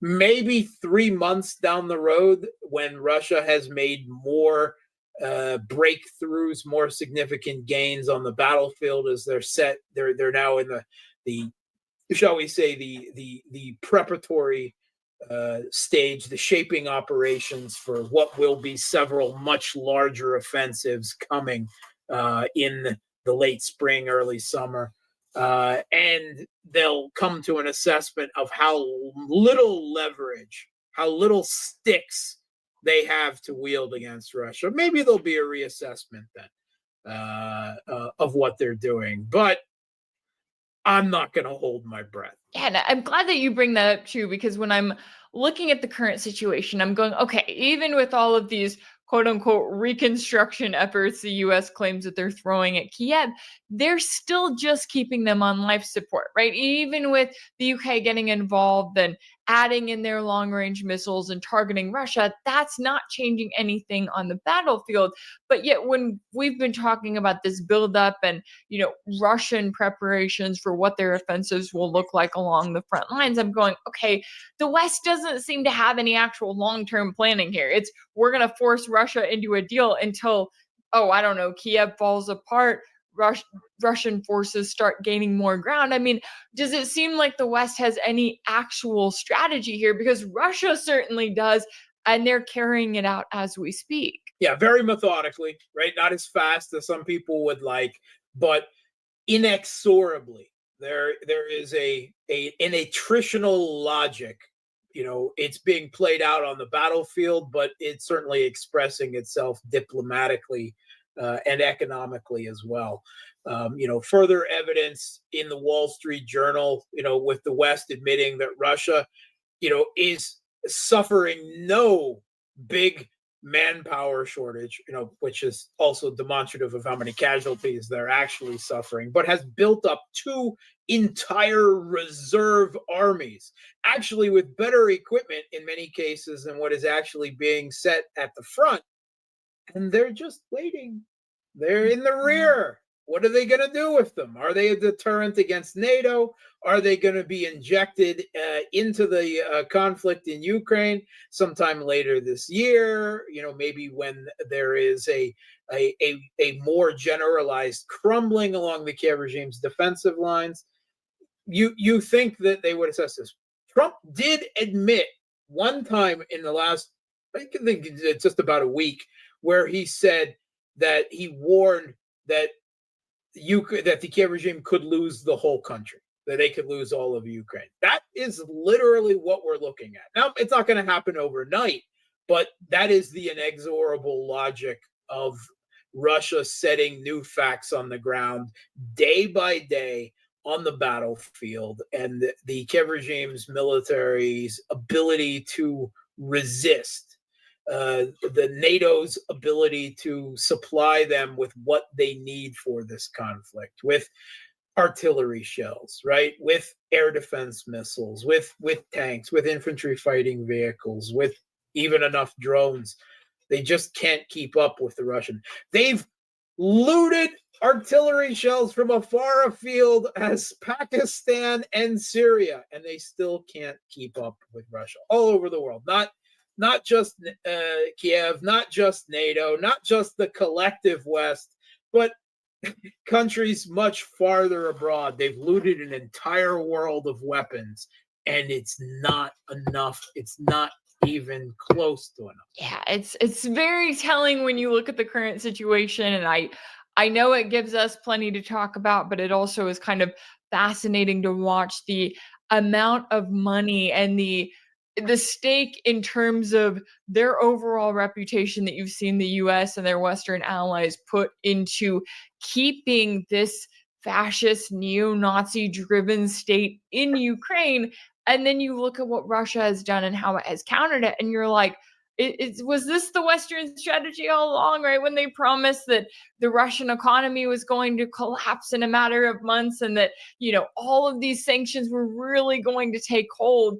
And it's like they're still waiting for something to happen while keeping Kiev on life support. And, Russia's done what they've done since day one, which is continue on in the same direction. And now we're starting to see the results of that. Certainly a lot at stake here all around. And I always appreciate you taking the time to join me to break down all of the latest here. International relations and security analyst Mark Sloboda.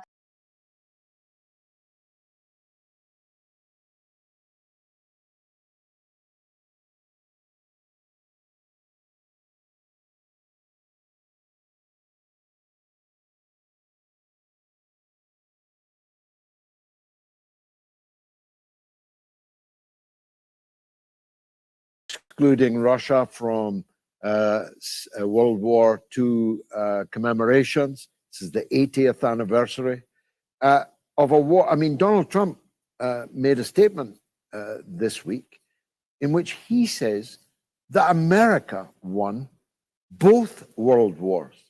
They won the First World War, even though they were only in it about 12 months.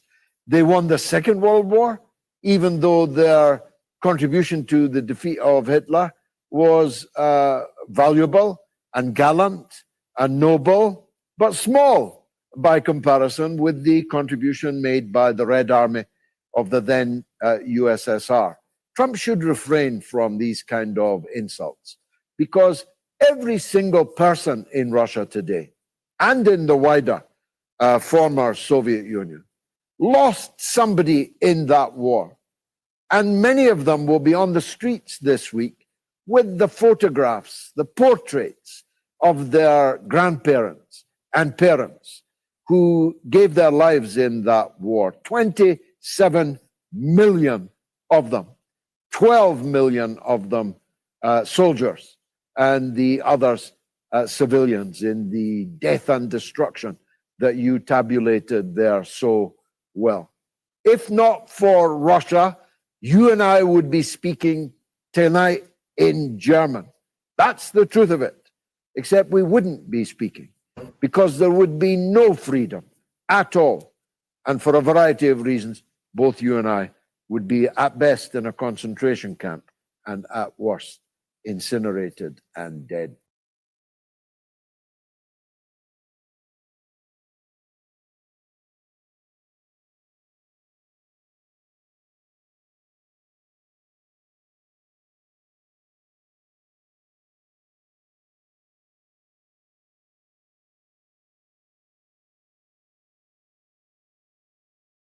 There's a new U.S.-born Pope. What does this mean? Is he a Cubs fan? Will he actually uphold Mohammed al-Jawlani, a CIA-backed ISIS terrorist who purportedly runs Syria now at the moment?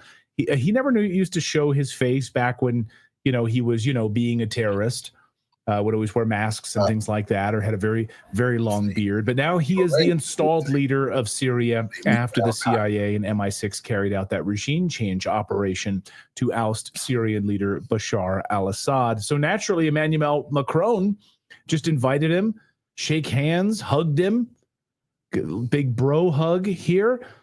And our next guest says, this is once again exposed the grotesque hypocrisy of Western leaders when it comes to human rights and democracy. And that guest is Kevork Almassian, who writes and produces over at Syriana Analysis from Syria, and joins us today. Kevork, great to see you. One of the clearest voices, of course, on what has been happening in Syria. I just got to get your take. When you saw an ISIS terrorist shaking hands with Emmanuel Macron, who's now running your country. I mean, this is shocking. What did you think? I'm disgusted, but I'm not shocked at all, because the French deep state, especially the secret intelligence agencies, have a track record in supporting Al-Qaeda and ISIS in Syria. For example, in 2012, then French Foreign Minister Laurent Fabius praised the Al-Nusra Front, which later has been rebranded into HDS, whose leader now Jolani, and now self-elected president of Syria, by saying that al-Nusra is doing a great job in Syria. And also French companies, for example, one of the French companies, Lafarge Cement, they have funneled millions of dollars into ISIS in Syria in order to continue operating in the ISIS-held territories in the country. So they funneled millions, and they also gave them cement so they can build fortifications in order to protect themselves against the Russian airstrikes. So France has a track record in supporting these terrorist organizations, including money, weapons, ammunition, and intelligence support. Therefore, receiving Jolani now in Paris, it's not shocking at all for me, because this is the fruit or the outcome of a war which France played an instrumental role in supporting this type of jihadists in the country. However, the shocking part is when you receive someone like Jolani, you are setting a very dangerous precedent in the region. You're sending a message to the young generation in the Middle East that if you want to become a hero, if you want to become relevant politically, then you have to join a terrorist organization like Al-Qaeda, because then education is irrelevant. Jolani has any educational background. You don't have to be you don't have to be in political party. You only have to go and join a terrorist organization, carry an arm, and fight against your government, and then you will come to power, and these Western governments will not only endorse him, but they will embrace him, because Jolani now will open the Syrian market to foreign investment. He will get loans from the IMF. He's cozying up with the Davos psychopaths, basically, and he has been received by Tony Blair. And the foreign minister of Jolani has been received by Tony Blair recently, and they have been talking forever. So those are the priorities of France, in addition to the Syrian normalization of relations with Israel, which is very important for France and the United States. Now Jolani is talking to Israel.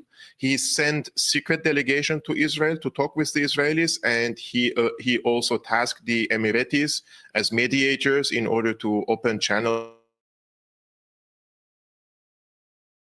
flying over Damascus, something we wouldn't have seen under the previous regime, in my opinion. Now, think about it. France did lose soldiers to the fight against Al-Qaeda and the fight against ISIS. And so how would you feel if you're a French military veteran, you lost friends, you died fighting this war that your government convinced you to do, and then now turn around and invite a leader of ISIS? It reminded me, watching it, of 1984, where the narrative was, no, it's Oceania versus Eurasia. And then at the end of the book, it's like, no, that we never been at war with those people. Switch it all, change all the books. We've always been okay with this person. What do you think of that? France betrayed not only its people, it betrayed all the values that they say that they are championing, not only in France, but around the world. We're talking about equality, we're talking about fraternité, we're talking about democracy.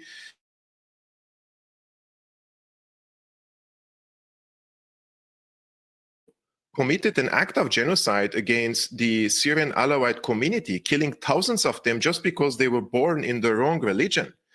Right, but Macron asked nicely for him to stop that. Yes, all I'm that sure terrorism, Jolani, all that terrorism that you've been doing. Please stop Just that. stop doing that. I'm sure Jolani is going to investigate himself, and he will not do it again, just like the Israelis investigate themselves after dropping a hell of a bomb on civilian infrastructure in the Gaza Strip.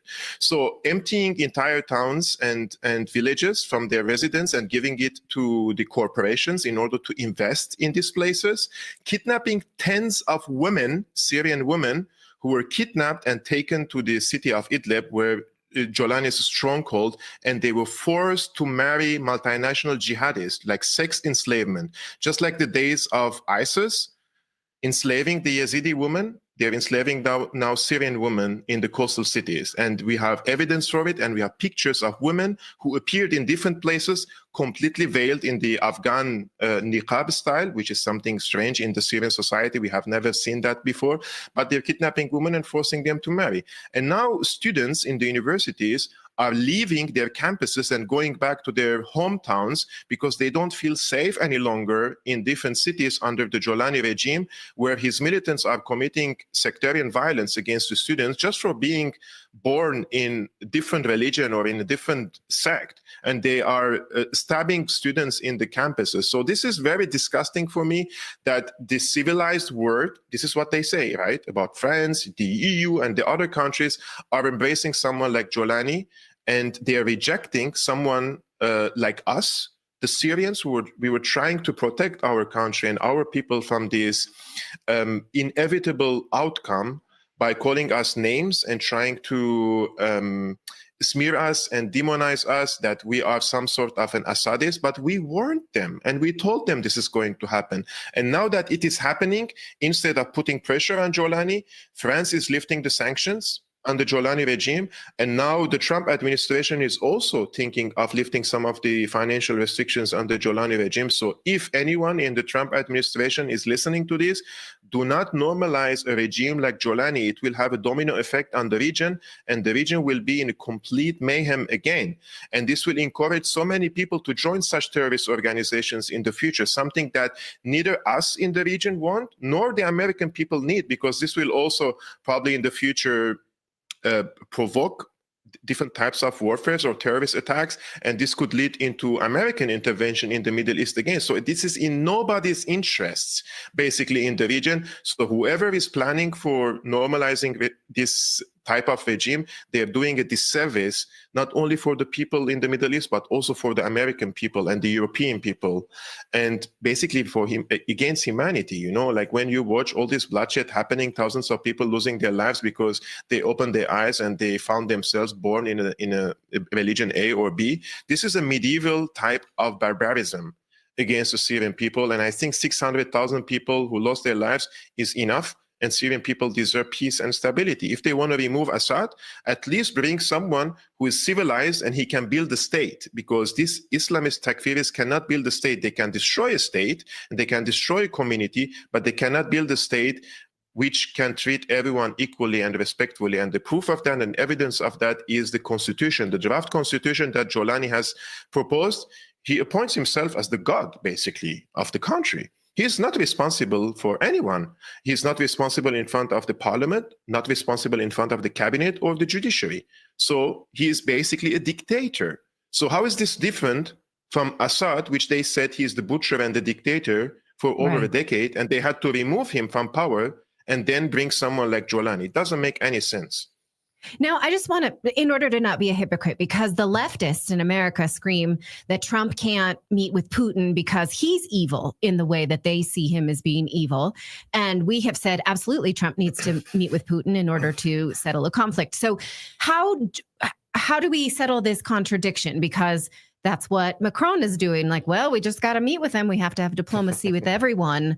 So I guess for me, how would I settle that contradiction?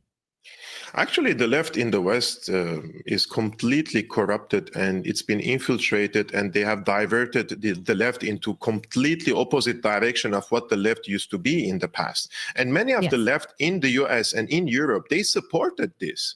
And they have been supporting this insurgency in Syria. And we've been warning them that this is an imperialist war. And you're, as a left wing, you should come from an anti-imperialist position. And you should not support a regime change operation, a covert operation by the CIA called Operation Timber Sycamore in a foreign country to destabilize this country and oust Assad and bring someone else into power, because then we will have these insurgents who are basically doing the fighting. They will come to power. At the end of the day, those who carry out the arm and fight, they will be in power, and not the people who are on TV wearing a suit and a tie and pretending to be civilized. No, those people don't have any influence on the ground, and the evidence is present in our hands at the current moment. Once Assad fled the country, who is are the liberals in charge of the country? Are the socialists in charge of the country? Are the secularists in charge of the country? Are the nationalists in charge of the? No, they're these Takfiri terrorists in charge of the country. And Jolani himself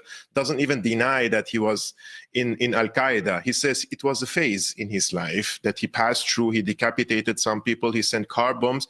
But now he Like reformed. bangs. He became You go He through became a phase. He became a diversity friendly.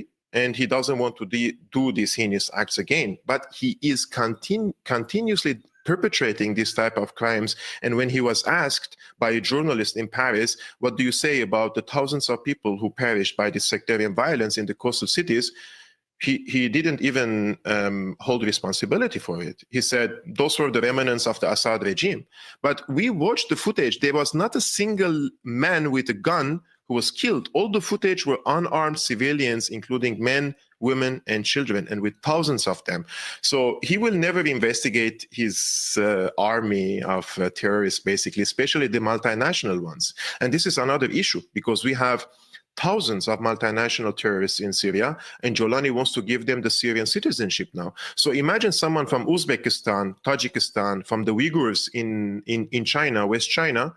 They are in Syria carrying arms and fighting, and they will receive a Syrian passport. So our passport will become like a rebel now. If wherever you go in the world, they would suspect that you're also terrorists, like the ones that Jolani is giving them citizenship now. Well, it's wild. Thank you for pointing out what we are seeing in front of our very eyes, because again, the West is trying to normalize it. Like, yeah, we meant for this to happen all along. Now that Assad is gone, and obviously that's hypocrisy. So Kevork Almasian is the host of Syrian Analysis. Follow him on X. Follow him on YouTube. He's just a hair away from 100,000 subscribers. So go and put him over that 6-figure subscription number. Thank you, Kevork. Thank you so much. Thank you so much. All right, coming up next, we're going to talk about the CIA's complicity in the war between Afghanistan and Pakistan. I know you're shocked, but we have... India. I'm sorry. What did I say? Afghanistan is not a party to this. I apologize. No, the CIA did very much like a war in Afghanistan. Yeah. Oh, they're all This everywhere. is not that. It's very And that's shopify.com/redacted. countries on the verge of a massive war. Where did this start? How did this start? And did Western intelligence, such a dirty word, did they play a role in the latest terror attack in Kashmir? Did Western intelligence stir this whole thing up? This is really the nugget I think we've been looking for and wondering how this evolved and what is the latest on all of this. Let's ask former CIA analyst Larry Johnson, who just wrote a whole piece about this, asking the very question, did Western intelligence play a role in the latest terror attack in Kashmir? So we wanted to go right to the source, former CIA analyst Larry Johnson. Larry, great to see you. So I think this was a lot of Americans trying to wrap their head around, how did this start? Was just some sort of a organic terrorist attack, and now India's firing missiles in, and Pakistan says we are prepared to use nuclear weapons as of just a few minutes ago, saying they are prepared to use nuclear weapons. So did the West have anything to do with this? I think so. I think it's highly likely. Look, most people, when they hear about Kashmir, they're thinking that it's either a sweater they're wearing or they're listening to Led Zeppelin. Okay, it's one of the two. But this Kashmir region, which is up in the northwest corner of India, has been it's a legacy of colonial rule by the Brits. When they bailed out, they divided it up sort of arbitrarily, giving 1/3 to Pakistan, 2/3 to India, and it's been a sore point of contention ever since. But Pakistan's relationship with U.S. intelligence is profound and deep. Recall that one of the early CIA programs was running U-2 airplanes, the spy planes over the Soviet Union. Gary Powers got shot down, I think it was 1962. Well, those planes, those planes were based out of Pakistan. We're running them out of Pakistan. Then when the Soviets invaded Afghanistan, again, much as a result of a U.S. provocation in 1979, lo and behold, the United States then starts using Pakistan as a funnel for training radical Islamists to carry out attacks against the Soviets. And in the course of that, we developed relationships with a whole variety of nasty Sunni Islamic terrorist groups. Let's jump ahead to 2008, when this one group called Lashkar-e-Taiba carried out a dramatic seaborne assault on the city of Mumbai, India. We used to call it Bombay, but Mumbai killed 166 people, wounded over 330. They were attacking tourists in hotels. So when I would tell you that the United States has had long-standing relationship and been involved with terrorist groups in Pakistan, you might say, "Oh, Johnson, that's just your opinion." Oh, no. Last week, 2 weeks ago, the defense minister of Pakistan, Asif, came out and said that Pakistan has been doing the dirty work for the United States with these terrorist groups for more than 30 years. And he knows exactly, not my words, his words. So he admitted to it. So here we get this terrorist attack that took place 2 weeks ago in Kashmir. It was hitting a tourist site, not a terrorist site, but a tourist site. Salute, fam. There was no reason for this other than you could say, well, just the group wanted to make sure that it was no longer tourist friendly. But I maintain that whether it's the CIA or MI6, the Britain's intelligence service, one of the aspects in this is to do at least a couple of things: heighten the tensions, provoke a conflict between India and Pakistan in hopes that this is going to create problems for India's relationship with China, as well as a way to subvert BRICS.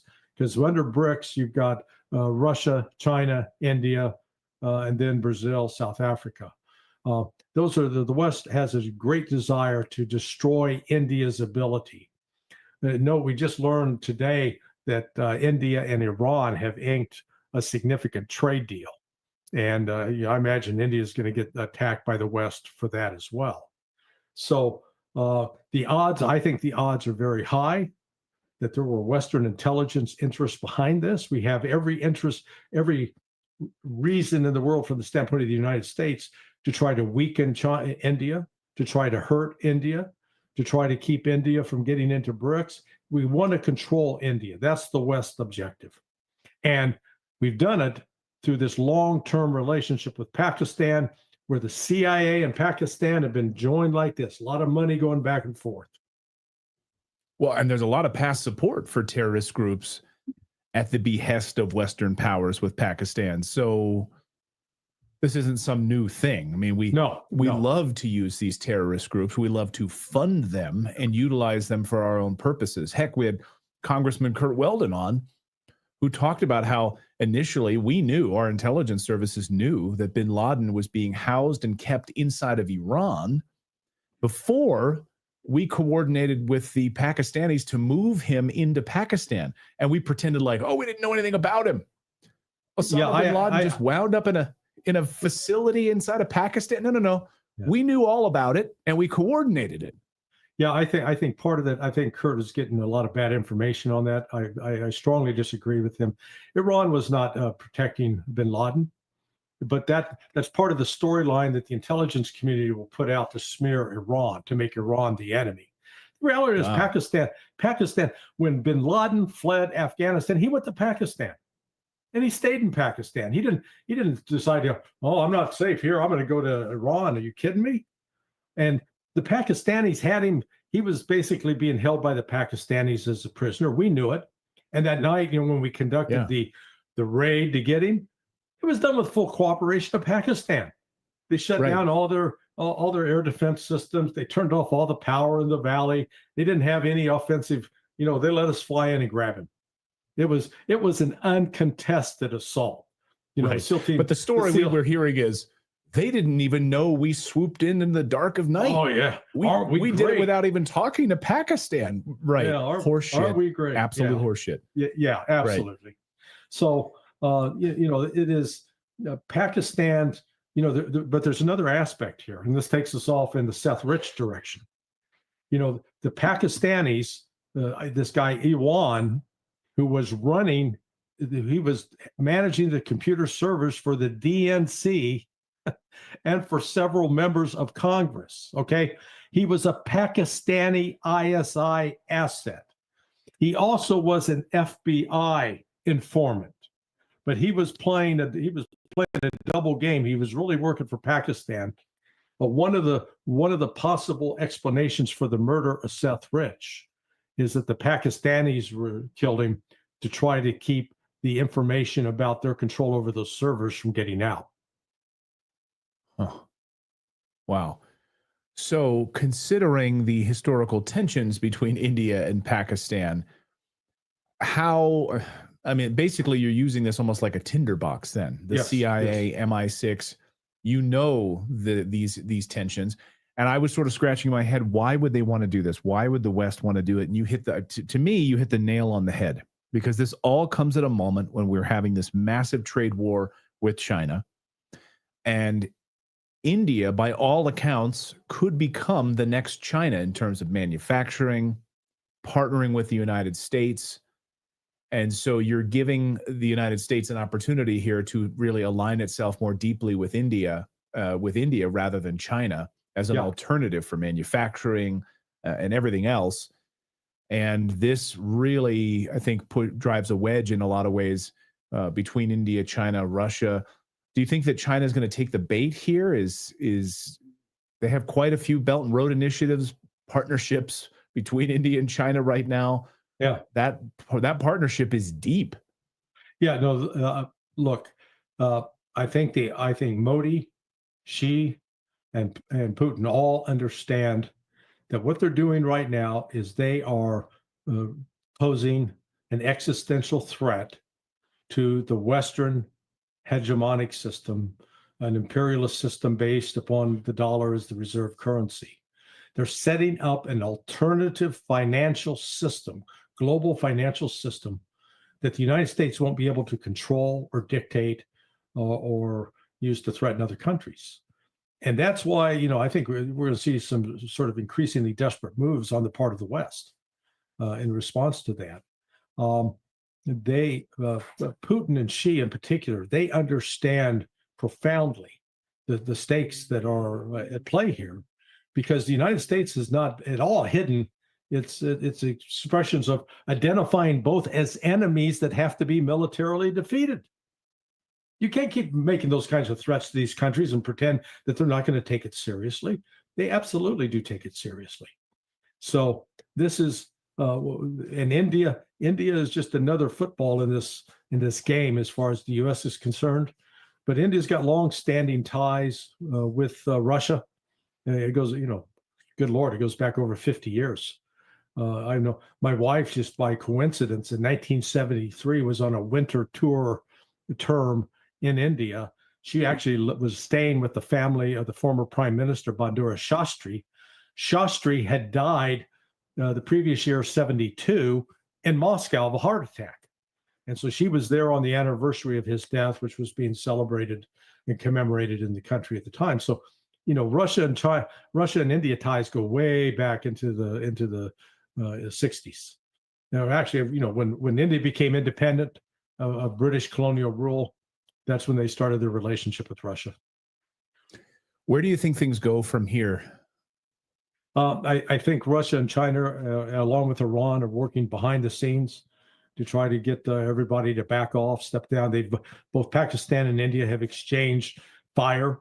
There have been casualties on both sides, but I think particularly the Russians and the Chinese will weigh in with Modi to understand the kind of dangers that are there.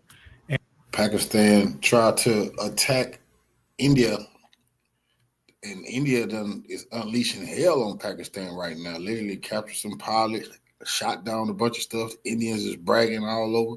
It's looking real bad for Pakistan right now. And Pakistan, Iran's got some sway with the Pakistanis because they share a common border. And in Baluchistan, which is in the southwest corner of Pakistan, in the southeast corner of Iran, there's an insurgent group there that hates them both. So they have more reason to cooperate.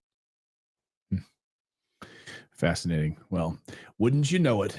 Western-backed intelligence services behind it once again, CIA, MI6. Stirring up the hornet's nest once again. Yeah. That's why we always have to go deeper in these stories. Larry, great to see you. I encourage people to read your piece.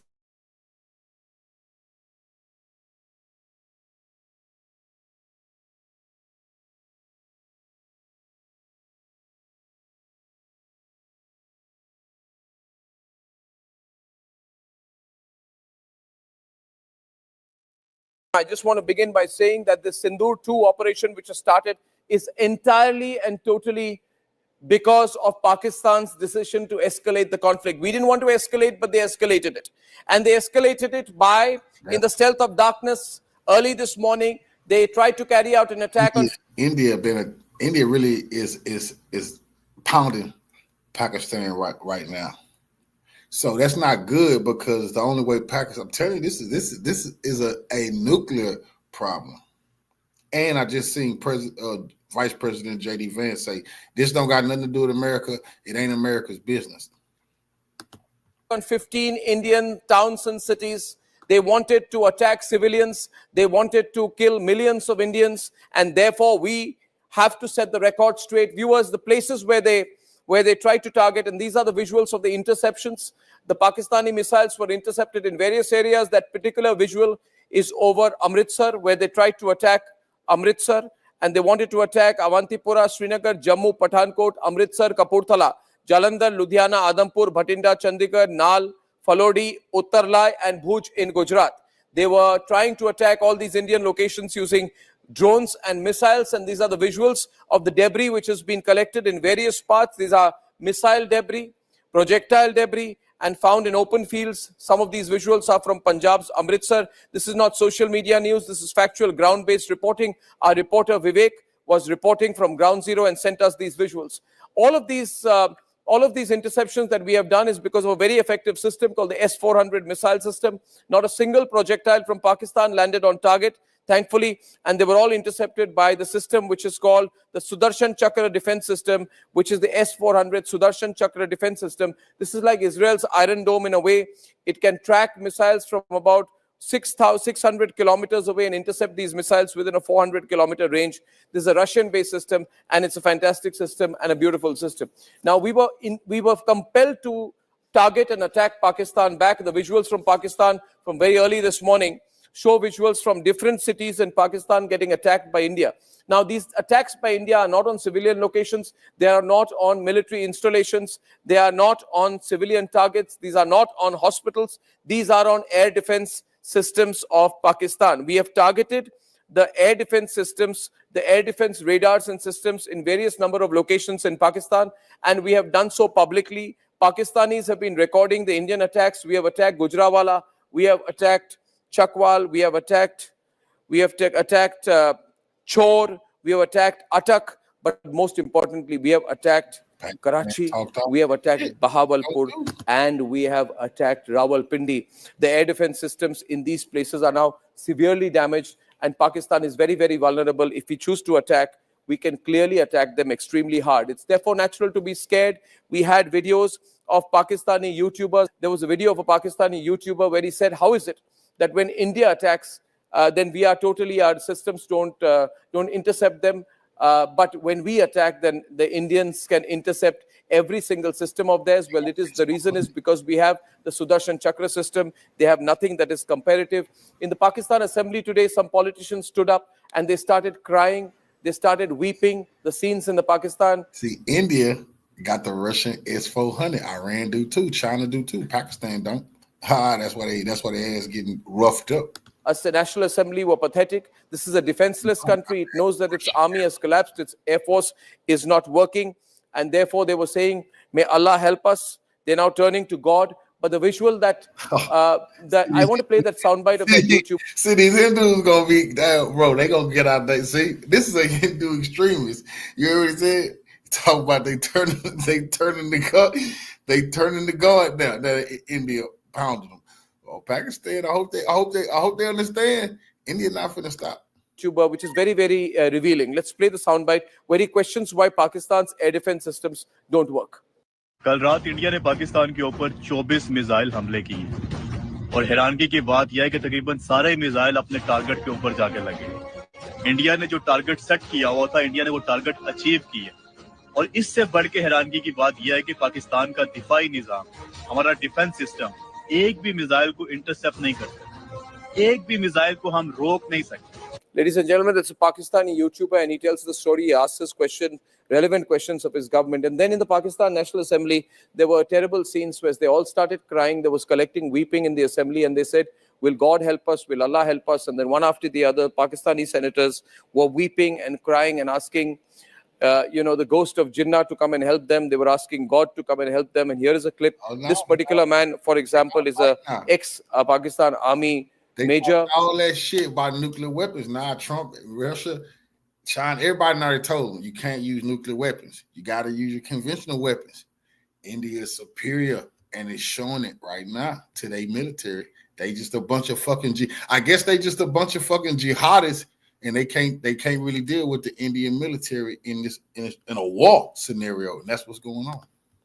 Who is now a senator, and just look at the body language. His name is Tahir Iqbal. इसलिए जनाब speaker ये बात वाजा कर देनी चाहिए, हमारी कौम यकजा है। मैं इन सब से कहूंगा कि मिल के चलो और अपने रब से रजू करो।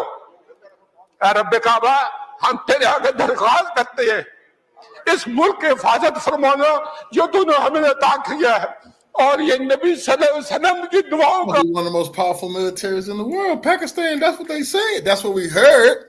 That's what they said on paper. See, you can have nuclear weapons. That don't mean that if you're not allowed to use them. If you're not allowed to use them, then you got your conventional forces got to be superior. And this is a bad look for China, though. Not really, because China has been supplying them with some of their weaponry, but this just goes to show that some of the Russian weaponry is more superior than some of the Chinese shit and some of the Pakistani shit they got.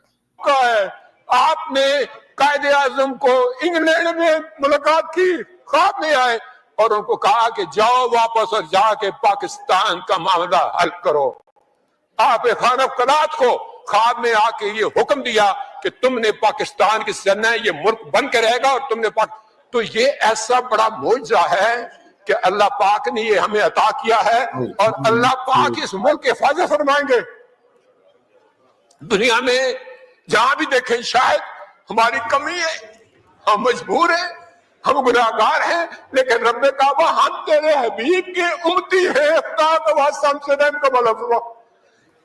आप चले जाए उधर फिलिस्तीन में चले जाए, कश्मीर में चले जाए, जहां भी जाएंगे मुसलमानों के साथ वो ऐसे रो रहा है। So, ladies and gentlemen, that's the soundbite. So these are the kind of scenes that we've seen. These politicians so weak, they're running a weak government. Their army has been exposed. Nobody is there to help them. But the Pakistanis have no shame. They will continue to do this. There were about 50 senior army officers of the Pakistani army when the funeral was held. Bro, now this is why this is why India is kicking their motherfucking ass right now. And I love it because I don't like these extreme motherfucking terrorists. I don't like the extreme Hindus, but let them battle it out. But I definitely can't stand these racist extreme terrorists over in Pakistan. They definitely cut your motherfucking throat. Them motherfuckers, when they killed those people in Kashmir, I don't like that. They ran up on people and asked them specific verses of the Quran. And if you didn't know, you was dead. I wouldn't have knew. I wouldn't have knew. So I would definitely got it too. These are racist bastards right here. They also like to put your people in slavery. Yeah, these are people who went and killed Gaddafi. They running rampant all through Africa right now. But now India bombed terrorist training camps. That's a fact. And while they burying the terrorists, the military show up. This is why they getting their ass kicked right now. Because on Indian news media, they saying it's no difference between the terrorists and the Pakistani military. It's just they switch uniforms at times. At the headquarters of the Lashkar-e-Toiba. When you see these visuals, you will see that there are about 50 army officers led by the Lashkar-e-Toiba. There is, after this, no question which can be asked of the military political establishment. The leaders, that is Masood Azhar's brother's coffin, which is carried in a Pakistani flag. Masood Azhar's brother, ladies and gentlemen, Rauf Azhar, his coffin is being carried. This is the man who was responsible for the parliament attacks. Say this is crazy. They openly, and now they want to cry and whine. Oh no, them Indian people see your ass carrying the coffins of the wanted terrorists. India see that, but as it's good at jihadism, but this is a war, and it seems like Pakistan not ready for this war. The Pathankot attack, for the Bahawalpur strike, for the IC-814 hijack. This is his picture out there. He's the operational head of the Jaish-e-Mohammed. And when his coffin was being carried, it was carried by Pakistani soldiers, ladies and gentlemen, and it was wrapped in the Pakistani flag. So the whole Pakistani game is up.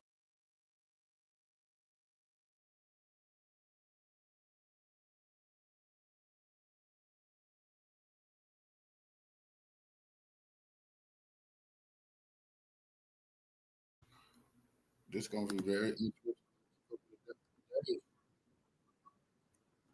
I hope Pakistan don't goddamn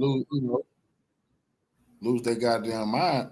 Like the imperialists. Remember the world, the small hats and the globalists, they absolutely want Pakistan and India to nuke one another. That will erase about 1.7 billion people off the planet. If they can wipe them all out, everybody go. And that's what they want. Remember, there's too many people on this planet, they say. And that's why they made sure both of these individuals, you think about it, they didn't like India. They definitely like Pakistan. So you got to think, it was no secret. And these two not going to use these nuclear weapons on no motherfucking Europeans. I want you to remember that. Pakistan, there's another reason why I'm glad they're getting their ass kicked. These bastards talking about they got the Islamic bomb. Okay, you do. You're on the Islamic nation with a nuclear bomb. What have they done for Gaza? What have Pakistan done for Gaza? Not a motherfucking thing. Nothing. Zero. Zilch. Nada. They definitely ain't threatening Israel with the nuclear weapons. They ain't gonna threaten them. India ain't gonna threaten none of them European nations neither with the nuclear weapons. God damn it.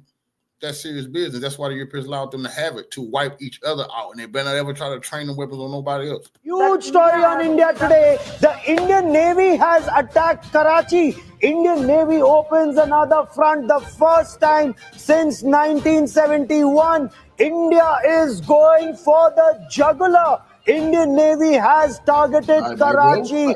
This has happened for the first time since 1971 as part of Operation Trident. And when Karachi was struck in 1971, Karachi was burning for 11 days. Half the Pakistan Navy flotilla had sunk in or around the harbor in 1971. But now, once again, Karachi has been targeted. I want to bring in Sandeep Punnithan. Few people know Indian Navy is might better than Sandeep Punnithan. Sandeep, Navy has targeted Karachi. This is huge right now.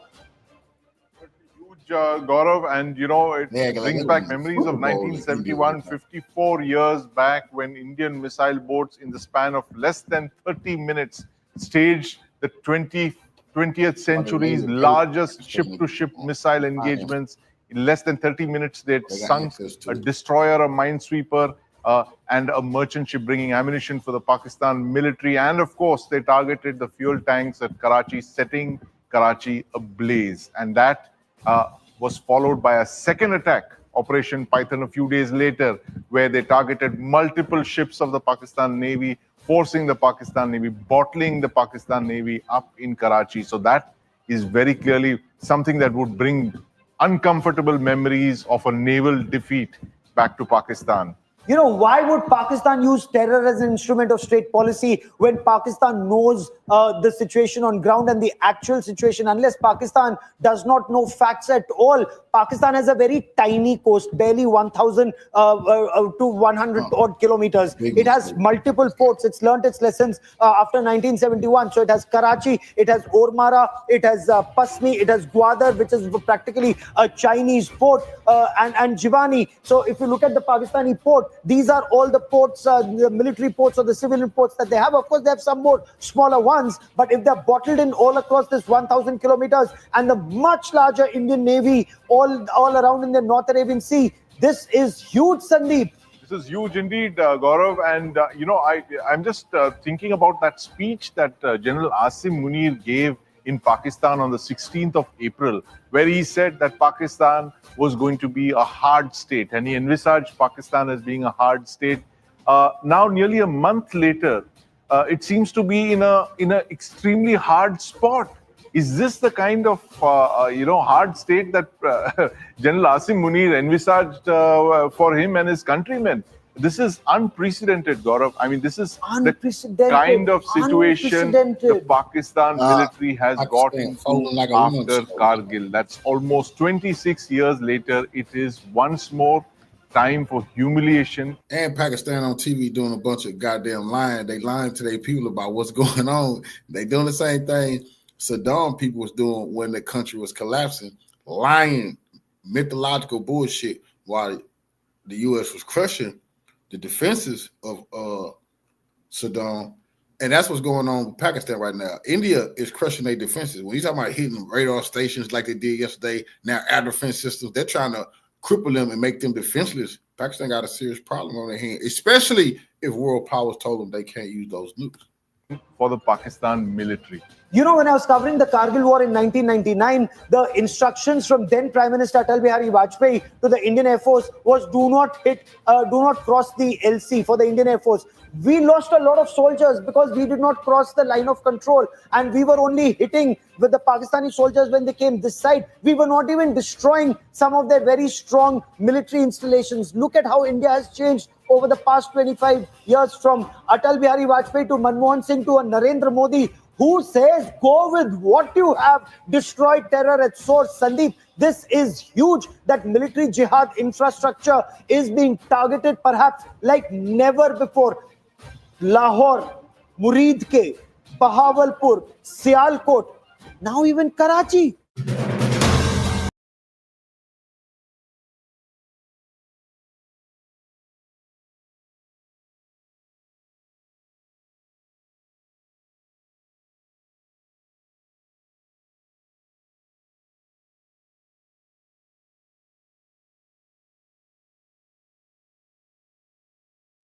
India's successful strike on terror bases in Pakistan and Pakistan-occupied Kashmir under Operation Sindoor, the situation escalated further on the 8th of May when Indian defense systems thwarted Pakistan's attempt to strike military targets in northern and western India.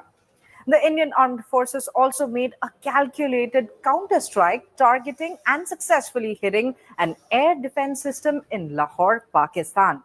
The weapon of choice for this precise strike was Israel's advanced Harop, which is an unmanned loitering munition. Here's everything you need to know about the Harop and its role in these escalating tensions.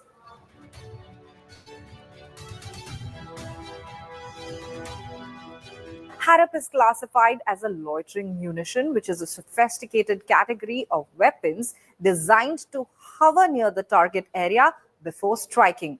What makes these munitions unique is their ability to loiter in the air for extended periods before homing in on their targets.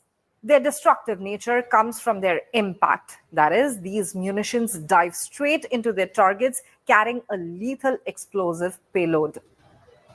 These loitering munitions are equipped with cameras mounted on their noses, allowing operators to visually confirm and select targets in real time. The Harop variant, however, is even more advanced, featuring autonomous capabilities, which means it can identify and attack targets on its own without human intervention. The Harop system also has a unique feature in that it can be recovered and reused if it hasn't been deployed, unlike older precision-guided weapons that needed precise target information before launching.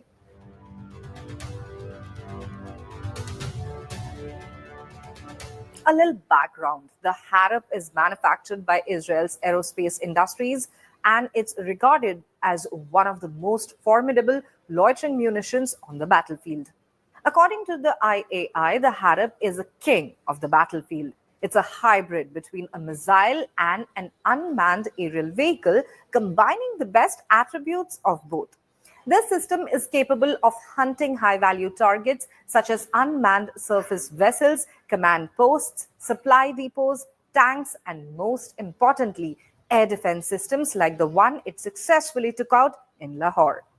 The Harap has an impressive 9-hour endurance, during which it loiters in the designated area, scanning for targets, planning its attack route, and then striking from any angle. What's remarkable is its immunity to global navigation satellite system jamming, which makes it a particularly difficult target to countermeasures. The Harap is launched from canisters that can be mounted on trucks or naval vessels, giving it the flexibility to operate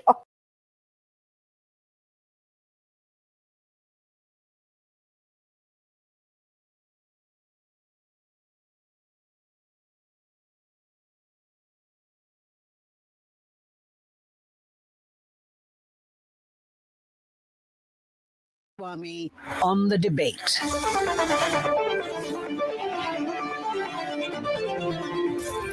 They're not even telling America what's going on over there, bro. That's real shit.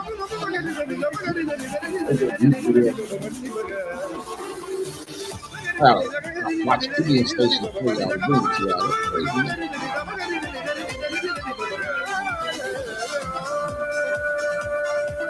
In complete action, India has clinically intercepted Pakistani missiles, and we've set the record straight. At 9 p.m. tonight, why I feel Pakistan has made a huge mistake by escalating the attack. The response now is on our terms.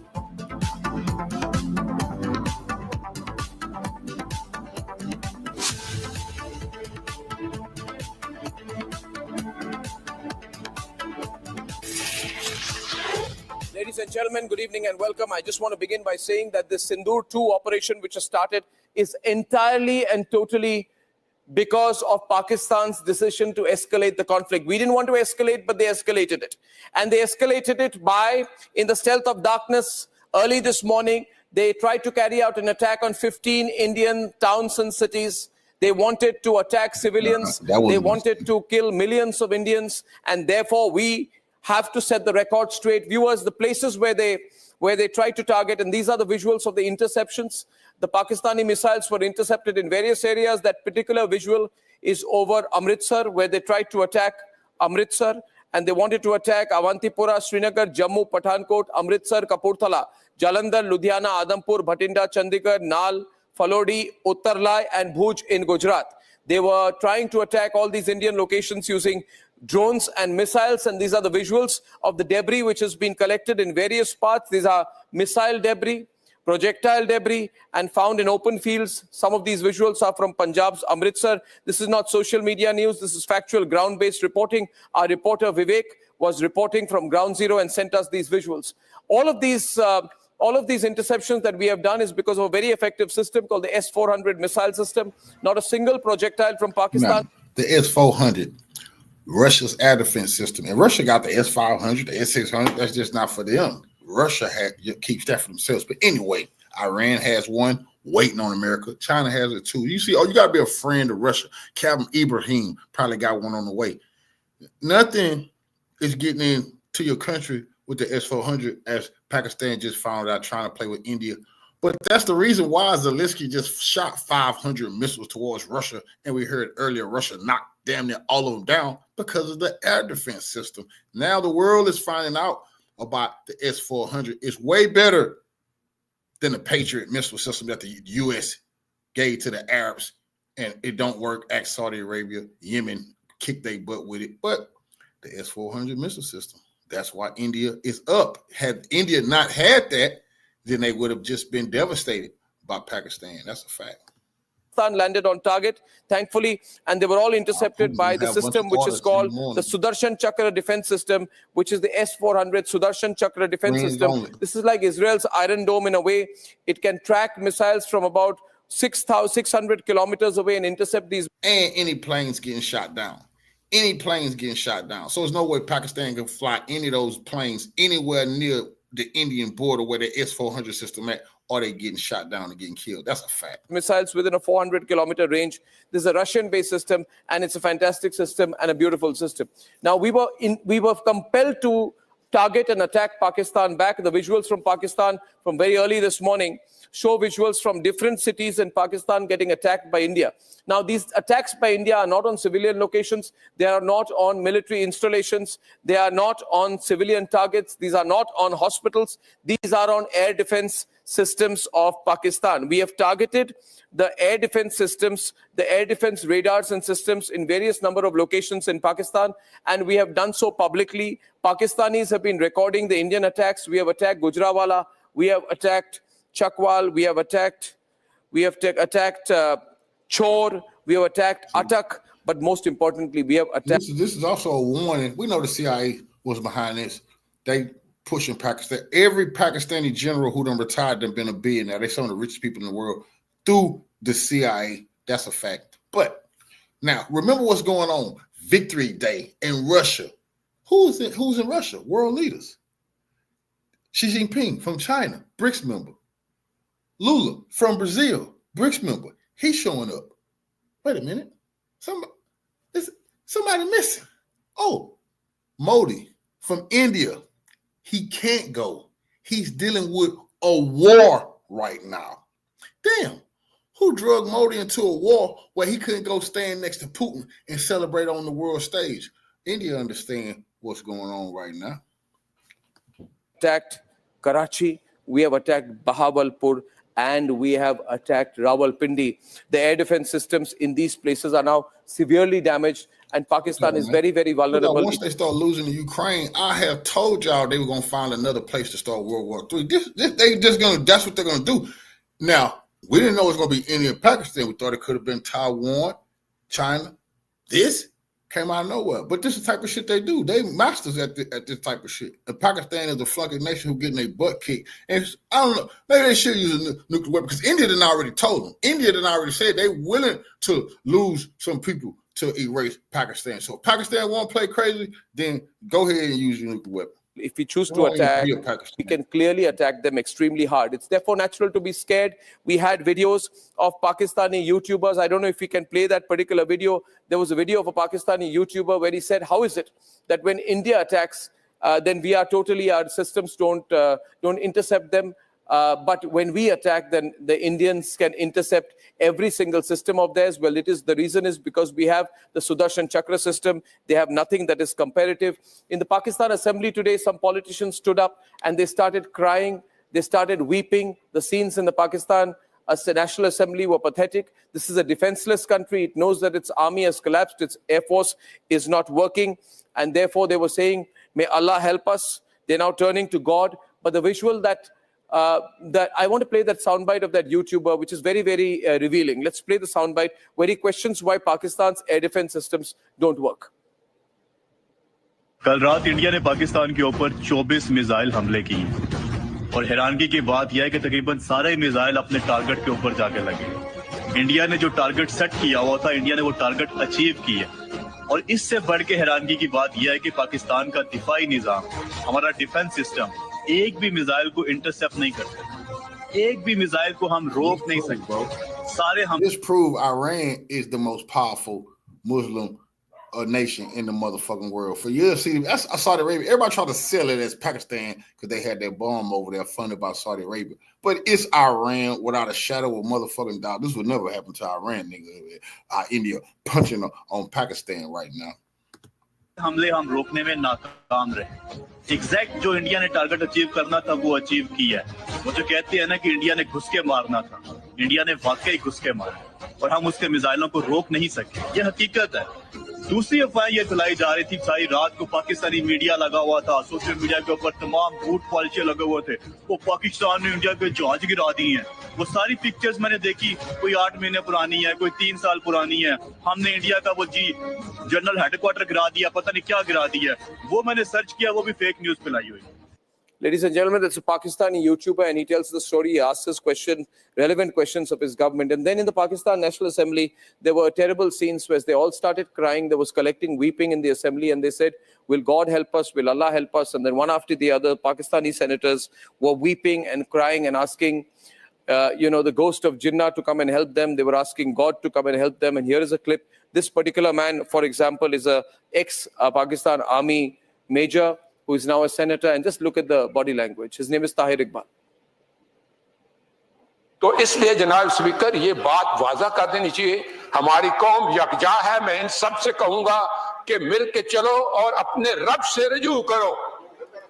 रब काबा, हम तेरे आगे दरख्वास्त करते हैं, इस मुल्क के हिफाजत फरमाना जो तूने हमें अता किया है, और ये नबी सल्लल्लाहु अलैहि वसल्लम की दुआओं का है। आपने कायदे आजम को इंग्लैंड में मुलाकात की, आपने आए और उनको कहा कि जाओ वापस और जाके पाकिस्तान का मामला हल करो। आप खान कलात को ख्वाब में आके ये हुक्म दिया कि तुमने पाकिस्तान की सरना ये मुल्क बन के रहेगा और तुमने तो ये ऐसा बड़ा मोजा है कि अल्लाह पाक ने ये हमें अता किया है और अल्लाह पाक इस मुल्क के हिफाजत फरमाएंगे। दुनिया में जहां भी देखें शायद हमारी कमी है, हम मजबूर हैं, हम गुनाहगार हैं, लेकिन रब्बे काबा हम तेरे हबीब के उम्मती हैं। आप चले जाएं उधर फिलिस्तीन में चले जाएं, कश्मीर में चले जाएं, जहां भी जाएंगे मुसलमानों के साथ वो ऐसे हो रहा है जो हम सोच भी नहीं सकते। These are the kind of scenes that we've seen. These politicians so weak, they're running a weak government. Their army has been exposed. Nobody is there to help them. But the Pakistanis have no shame. They will continue to do this. I want to say send the rest, send the next visual. There were about 50 senior army officers. Bro, let me tell you something. They have a righteous prime minister. They locked him up. They locked that man up. That's real talk. And you want to know what happened? This is why Russia is laughing, and I know Russia is helping India right now. Their leader, Khan, very popular. He wanted peace with India. He used to be a cricket player, very popular man. They tried to assassinate him. He survived, but they locked him up for treason, right? Look what he did. The U.S. sent a letter to Pakistan telling the prime minister not to do any business with Russia when the Ukraine war started.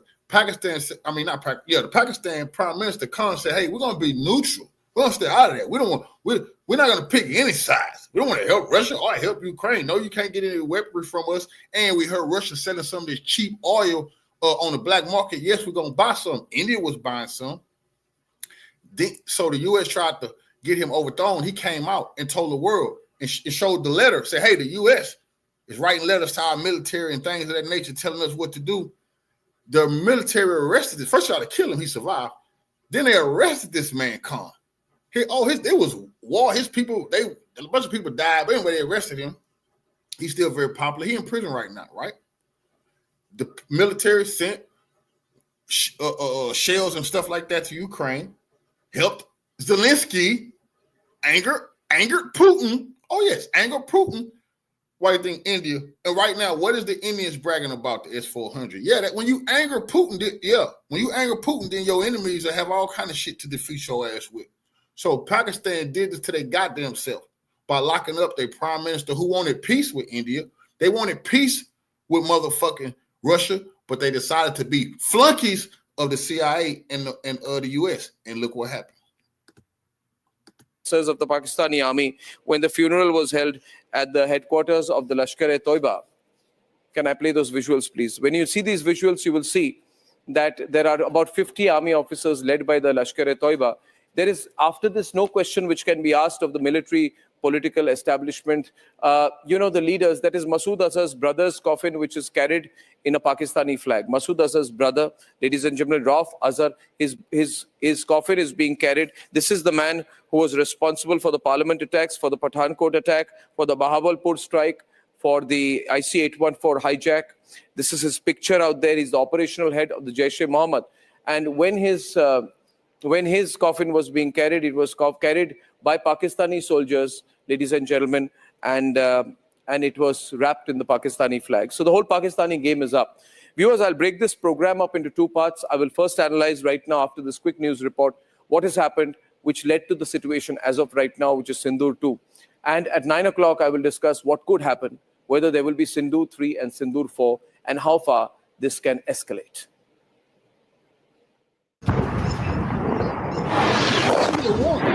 Every time, they looking at Putin. Putin told Zelensky, every time you try to do anything, we're going to knock the hell out of you for trying it. India struck Abbas terrorist camp, a Lashkar center. And in the next half an hour, India eliminated 100 terrorists at 9 locations in planned and precise strikes.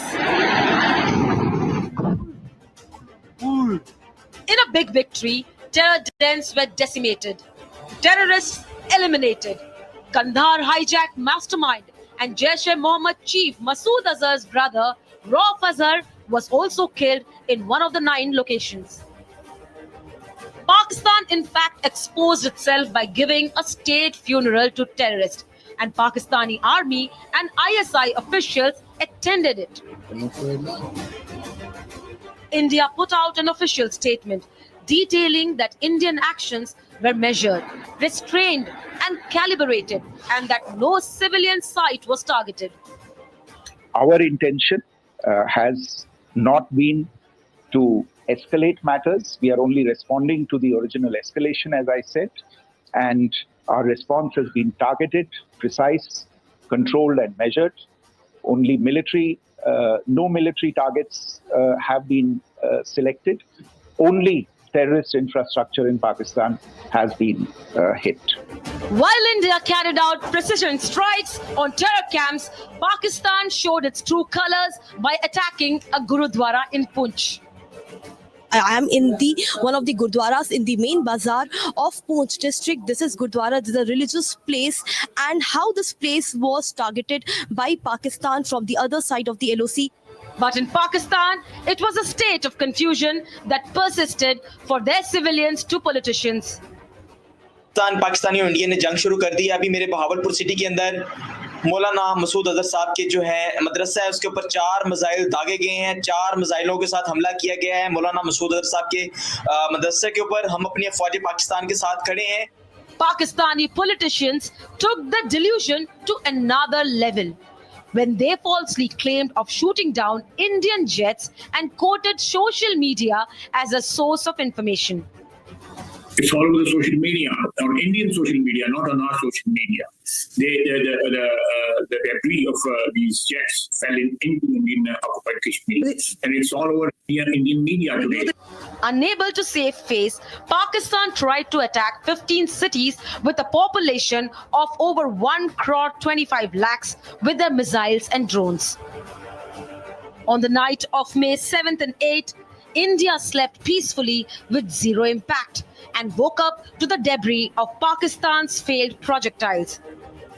3 feet की इसकी लंबाई है और ये रात के 1:10 के आसपास ही गिरा हुआ है जब लगातार आवाज सुनाई गई थी धमाके की। उसके बाद पूरे शहर में, ग्रामीण इलाकों में, उसके अलावा पूरे शहर में ब्लैकआउट कर दिया गया था। रॉकेट लॉन्चर के जो पीस है वो मेरे घर के छत के ऊपर, वो जो आसपास के गांव के छत के ऊपर वो उसके टुकड़े मिले। पुलिस को कॉल की और पुलिस आई और वो जो जितने पुर्जे थे वो सारी रिकवर करके लेगी। तो सुबह से ही हमारे गाँव में, अमृतसर में वो दहशत का माहौल बना हुआ है। On your screen is the evidence of Pakistan's failed attempt. On the other hand, Pakistan woke up to complete chaos. There were reports of explosion, destruction, and fire. We said it. We did it. In the afternoon, Indian forces confirmed that Pakistan air defense system was decimated by India. India has demonstrated considerable restraint in its response. However, it must be said that the Indian armed forces are fully prepared to respond to Pakistani misadventures, if any, that will escalate the situation. India's S-400 Sudarshan Chakra air defense systems neutralized all targets moving towards India.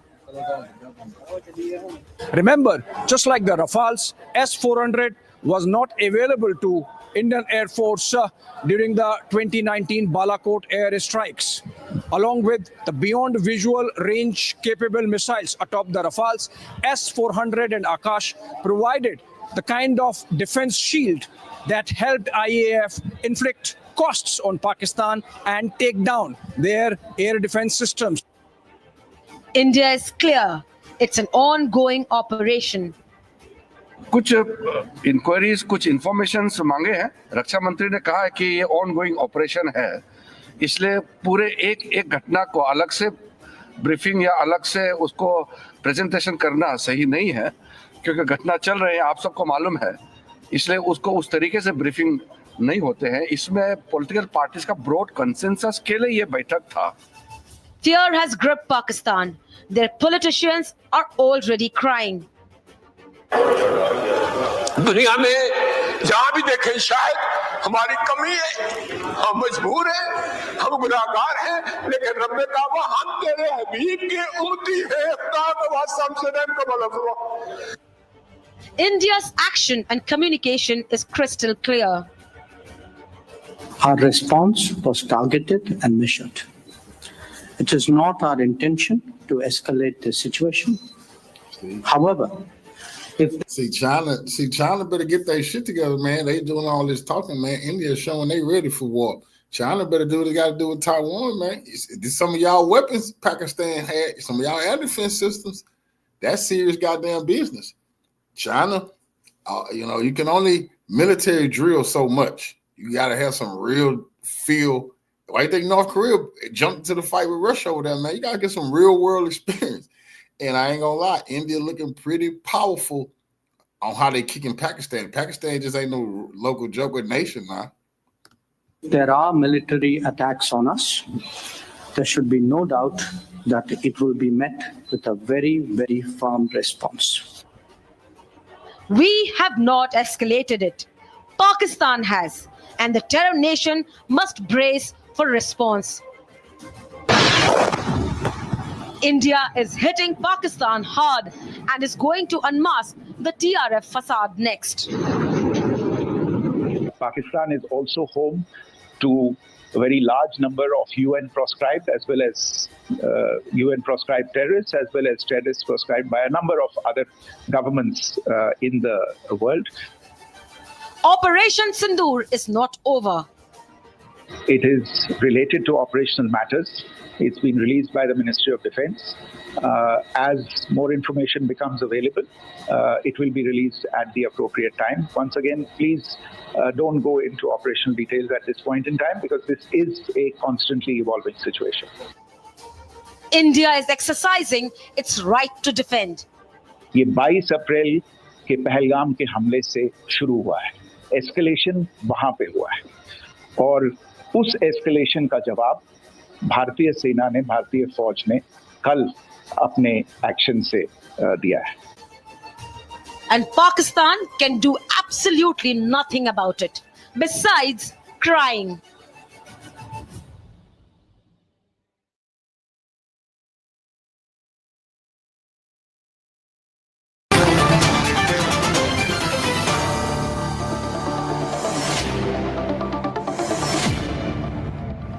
A few questions in our mind this evening. The first question I will address is, who has escalated the tension so far?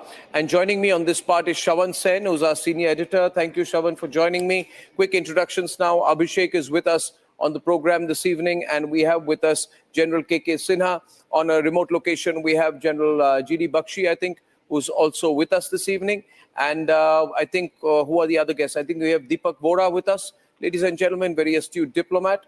And the first question is, who has escalated tensions so far and what has happened in the last 24 hours? I'll ask with a quick summary. Maybe Shravan and Abhishek can in 1 minute tell us the 6 headlines of the last 1 hour. So between Shravan and Abhishek, off your phone, please. Thank you so much. And Shravan and Abhishek, please. Thank you. Shravan, over to you. So the escalation basically started from the Pakistani side. Around 1 o'clock this morning is when they started targeting military installations in India, and there's a pattern. 15 cities is what they had selected. All of it essentially had military installations, starting from Kashmir to Jammu.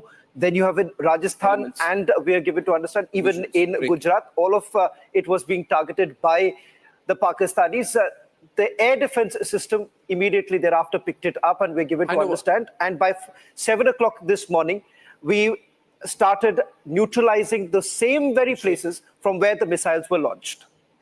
Yeah, Shravan, also, in fact, I would say, Arnab, that the escalation obviously first one came from Pakistan when they carried out this Pahalgam terror attack. Then, of course, the escalation came last night when they have launched this massive strike. And look at the broad sweep along which they have, the axis along which the Pakistanis have launched this attack. Of course, successfully repulsed by the Indian Air Force.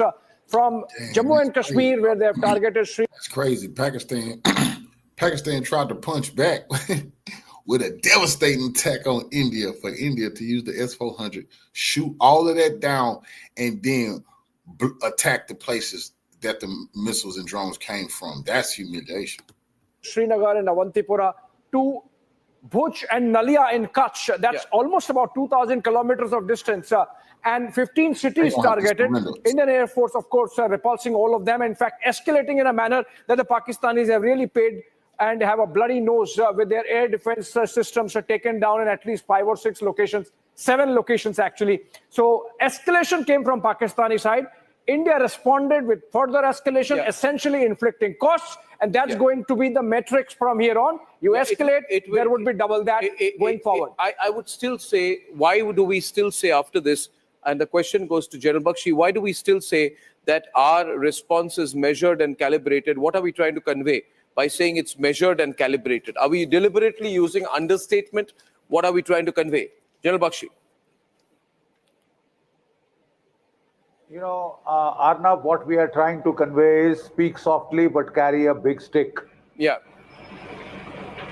You know, the simple fact is, Arnab, that in the first escalation was by Pakistan at Pahalgam. Yeah. We retaliated by Operation Sindoor 1, right?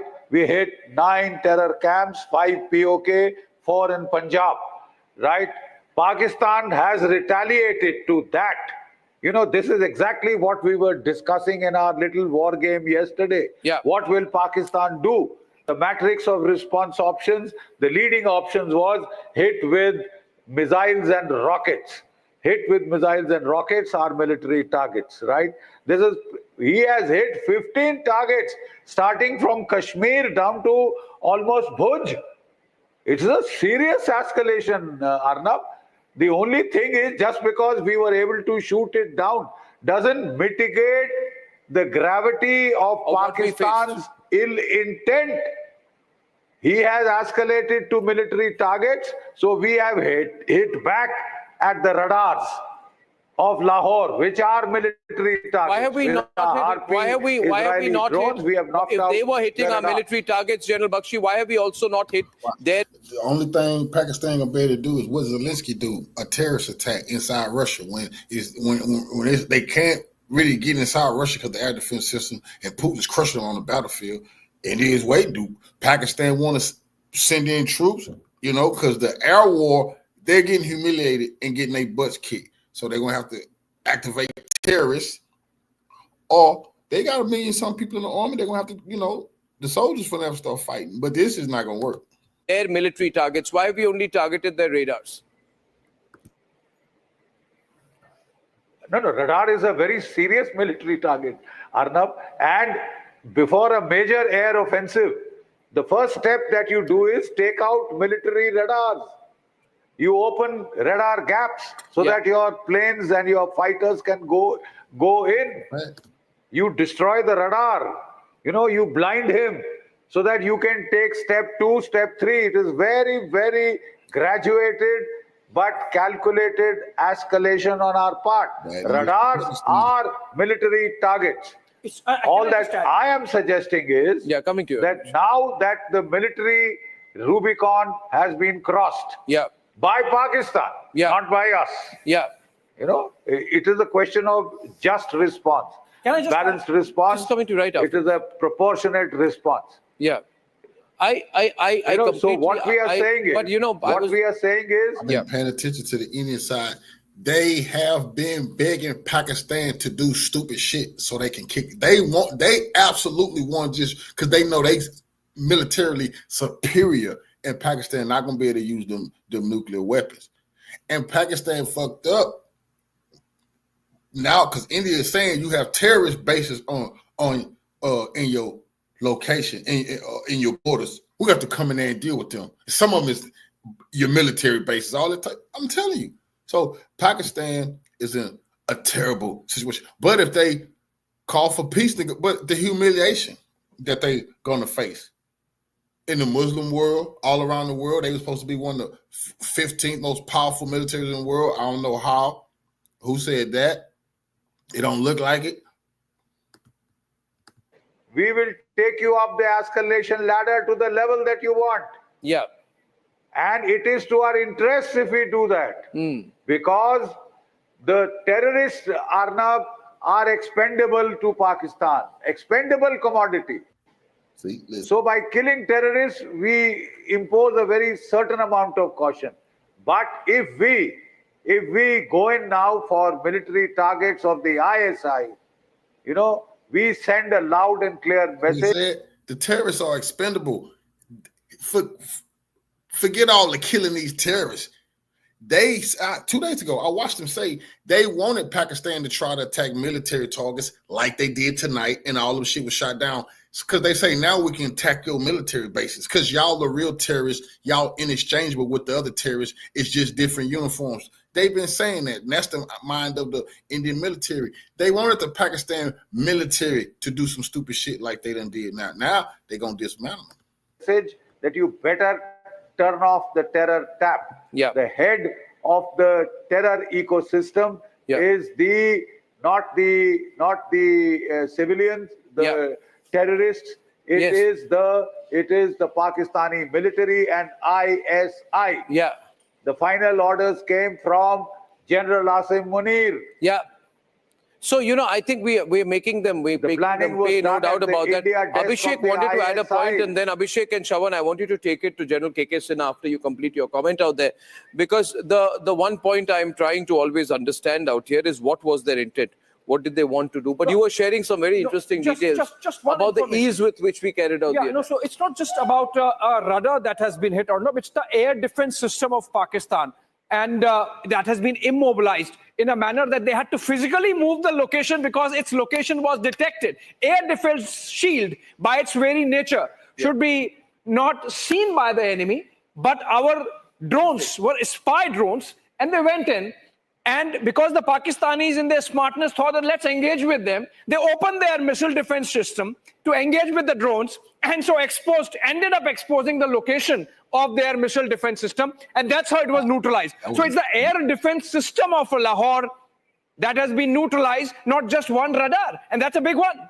Well, I told you, they've been watching the Russia-Ukraine war, and that's exactly what the fuck the Russians did to the Ukrainians with the Patriot system, which nobody in the world has ever attacked the Patriot system except the Russians with hypersonic missiles.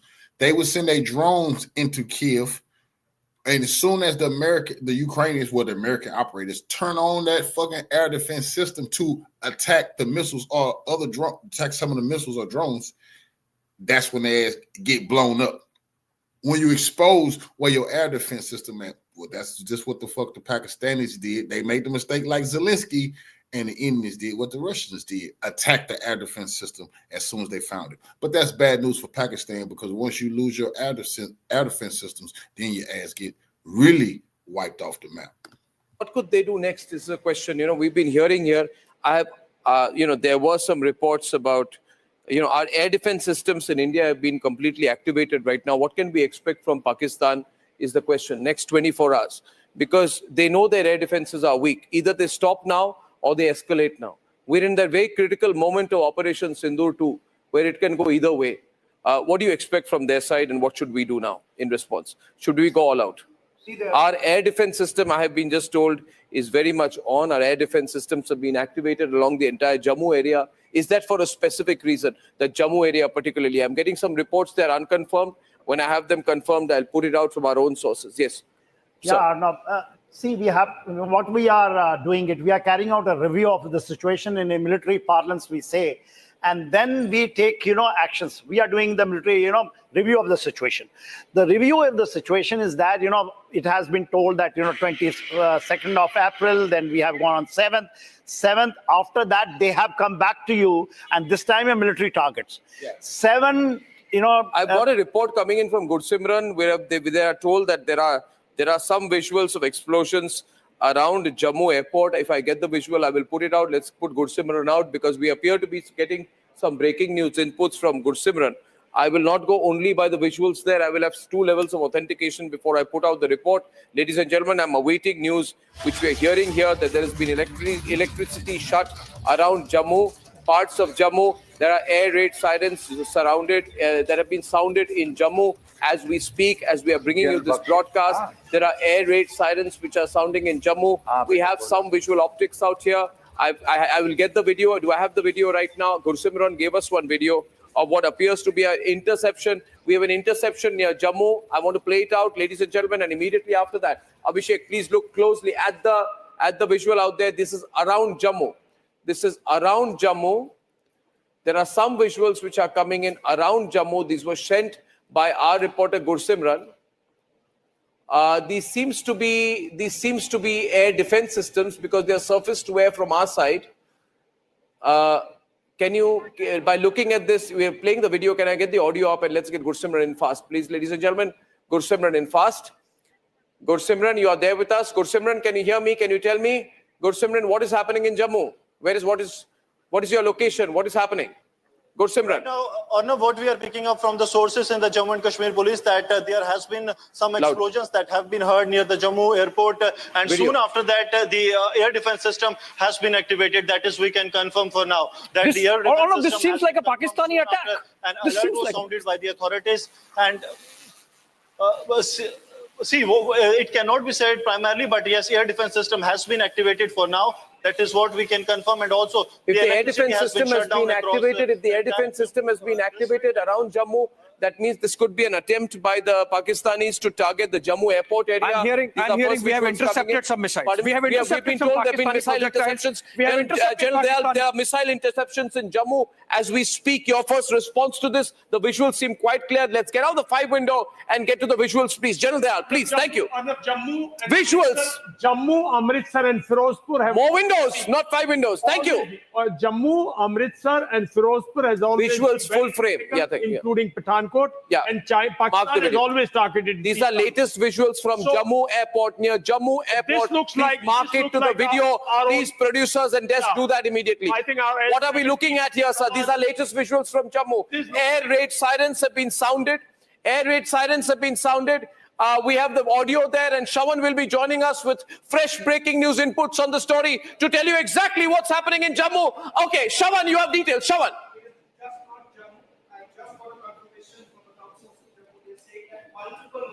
Yeah. Swarm of drones. That's the exact line that we have been told. Swarm of drones have been launched by the Pakistanis. The air defense system is on right now. Not to create any panic, but it seems that they have been able to control certain areas. All the phone lines are perhaps right now. All the agencies then this is a call for war by the Pakistanis. They have, what we are telling here, sources telling us, a swarm of drones is, put Shawan on air, put the small windows. Come on, Aditi. A swarm of drones. A swarm of drones have been fired by the Pakistanis at multiple locations. We have got the visuals from Jammu, but there are many other locations as well. This is breaking news, ladies and gentlemen. There are multiple drone droppings, multiple drone attacks by the Pakistani army near Jammu. This is getting very serious indeed. Yeah, the places where, it'll come its own drones. This is open escalation now. There's no looking back. General KK. See the trajectory. It is going from our side in Pakistan. See the trajectory. Yeah. This is important. Yeah. And people have that we are firing inside the Pakistan. Yeah. I do not know what they have done in Jammu airfield, but this trajectory is very clear. It is going from India to Pakistan. This is our defense system. This is L-70 oblique Pichora firing onto the aerial target. Yeah. These are the ground to air air defense system. Either it is L-70 or Pichora. They fire. I mean, their fire is visible like this. But this is because the Pakistani projectile because Pakistanis have come, and now what you are saying is now they should start the Okay, there has been, ladies and gentlemen, 1 second. Let me just tell you, Shawan, if you're back, Shawan is going to take another phone call. Ladies and gentlemen, Pakistan has escalated. I want to tell you the breaking news as of this minute. As if you're watching this broadcast, there's one more breaking news visual, one more breaking news story coming in. We got the latest visuals. Ladies and gentlemen, this is a swarm of drones which has been fired by Pakistan, which has tried to break into the Indian side, and we are, as of this minute, as of this second, we are responding with our air defense systems. Our air defense systems systems have been completely opened. I have one more set of visuals, ladies and gentlemen. I want to walk towards the visuals. No.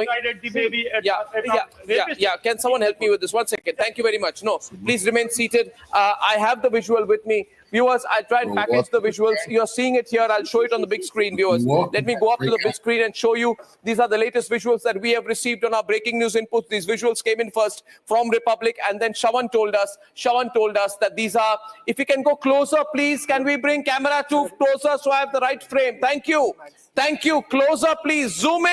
Zoom in, producers, so that the screen can be seen. Thank you very much. Some quick work by camera 2, please. Viewers, if you can see here, these visuals, and I'll slow-mo the visuals, are the latest visuals that are coming in of our response. These are our air defense systems, which are hitting back as India is getting attacked by a swarm of armed drones from Pakistan. Now, this is not testing out. There are air raid sirens all over Jammu. We must be clear. We must be strong. The country must be together. We have the country together right now, ladies and gentlemen. The Pakistanis are trying to target Jammu airport, and we have heard that around this there has also been a lot of artillery shelling. You see the visual. This is our response. This is our ADA system which is on. As of now, major artillery shelling which is going on in the Jammu region. I don't know whether this is artillery shelling on our side or whether these are air defense systems which have been operated. Loud explosions being heard in Jammu.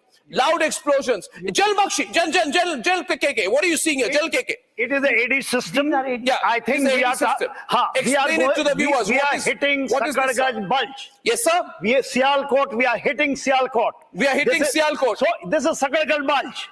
This is the area. You know this area, sir. Explain it to me. You know the area. You know the area well.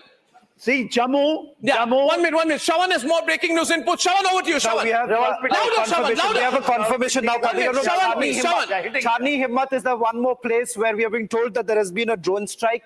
And Arispura, these are the 2 other locations I've been just got the information where there have been drone strikes that have taken place.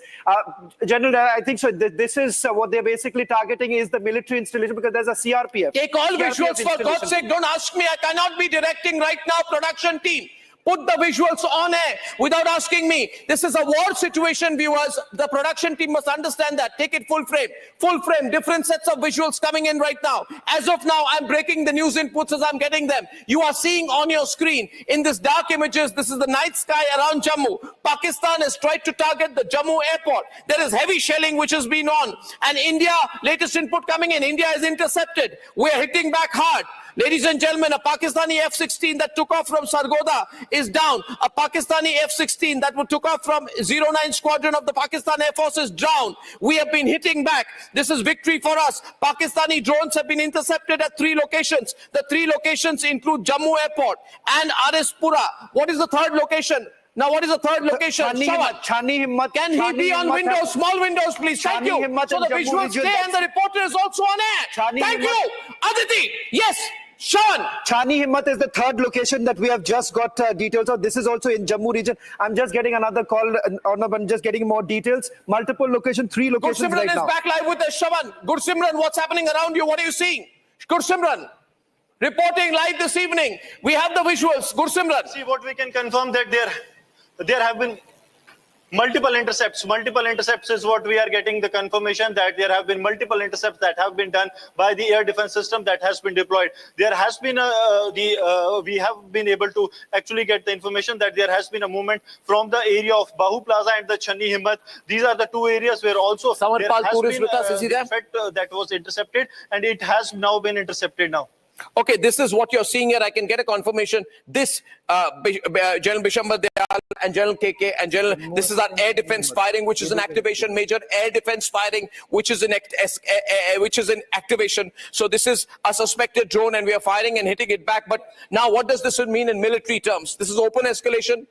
They should be ready for a serious hit back right now. Serious act of war. It is war. They've tried to hit a civilian target. They've tried to hit our airport. They've tried. Very important thing you brought out.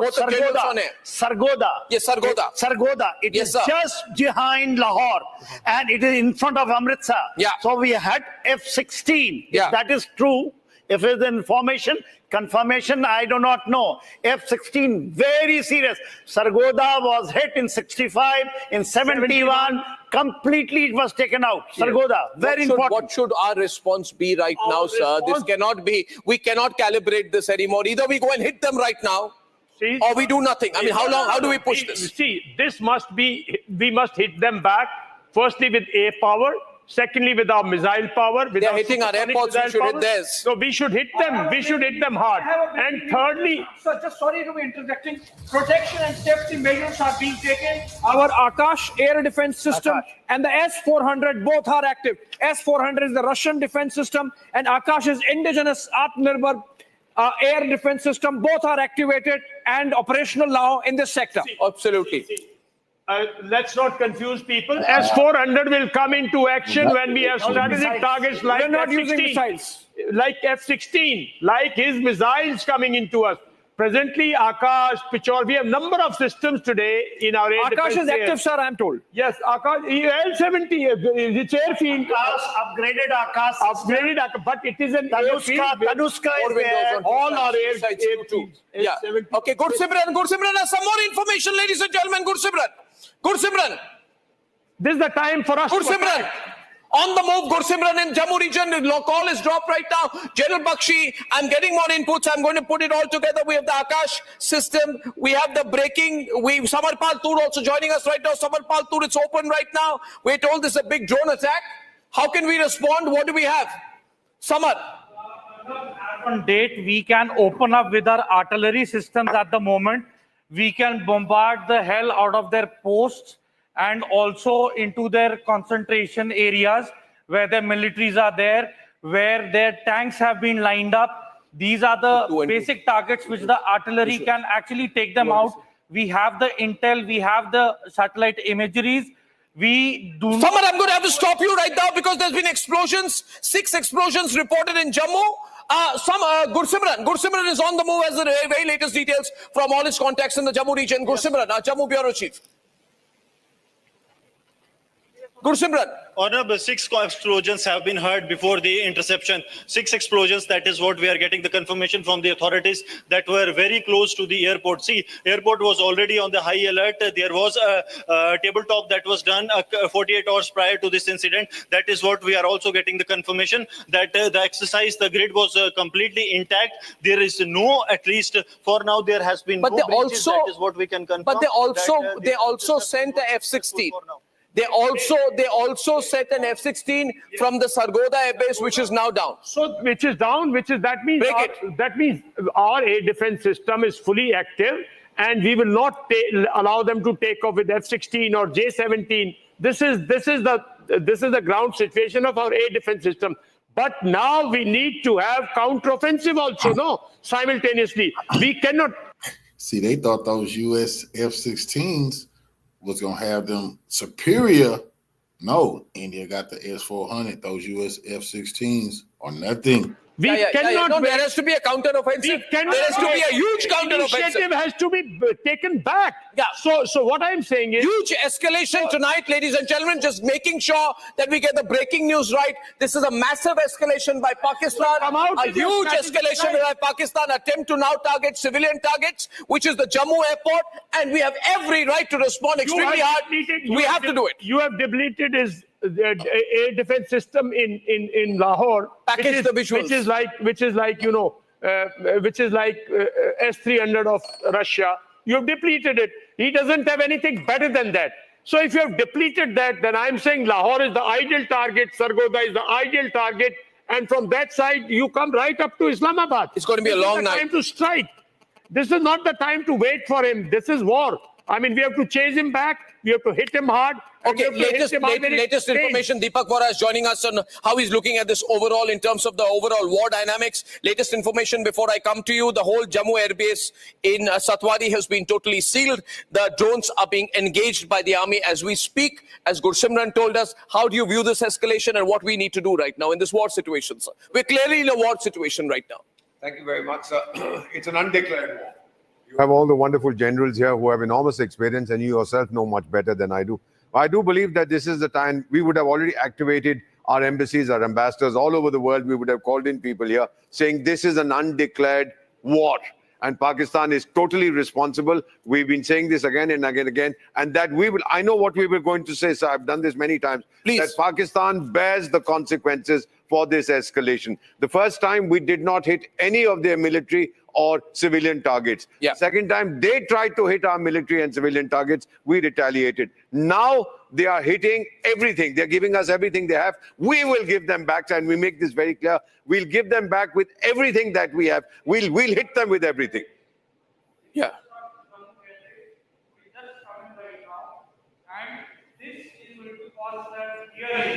Dearly, and S-400, mind you, 400 kilometers of radius and 30 kilometers of altitude, nothing can come in this radius, and they are going to have it real bad now. This is unwarranted. This is called escalatory strikes. Yeah, absolutely. This is called provocation. This is called attack on sovereignty of India. How dare they? They attacked the holy Gurdwara in Punch. They're showering their missiles over Punjab. Yeah. I am telling you, the Khalsa, the Sikh will not wait. They will just charge and massacre them. But there will be a full response, Samar, but we must act with strategy and thinking. General Bakshi is with us, not attributable, of course, but we have concrete information that these are army AD guns firing on the drones. General Bakshi, these are army AD guns firing on the drones. We also have additional information coming in from our news desk that this attack happened when a lot of senior army and police officials were holding a meeting. Thankfully, all the army officials and police officials are safe by the grace of the God Almighty. Now, General Bakshi, we are viewing a situation that is dynamic. And earlier today we were told, let me go to General Bakshi. Jammu, Akhnur also has been targeted. Yeah. Akhnur also is facing a similar situation as Jammu with multiple drone attacks coming in from Pakistan. Well, absolutely. Well, we have information. Let me go to General Bakshi. General Bakshi, the locational timing, the fact that Akhnur has been targeted, and now the situation we need to prepare for. Obviously, they would have expected a counter from us. We have more visuals. Arnab, let me tell you, Pakistan's favorite reaction area has always been the Akhnur Chamb Jauria belt. 65, he preempted us there. 71, we wanted to go to on the offensive, he preempted us there again. One of the favorite places for his attack, military history-wise, is Chamb Jauria, for which he has to suppress the Jammu airfield. Okay, we have a new video coming in. General Bakshi, allow me a moment. I want to run this video full frame, please. I want to hear this video. I want to run it full frame. Can I see the latest video coming in? There are more explosions in Jammu. Let's hear this for 20 seconds. Can we play the audio?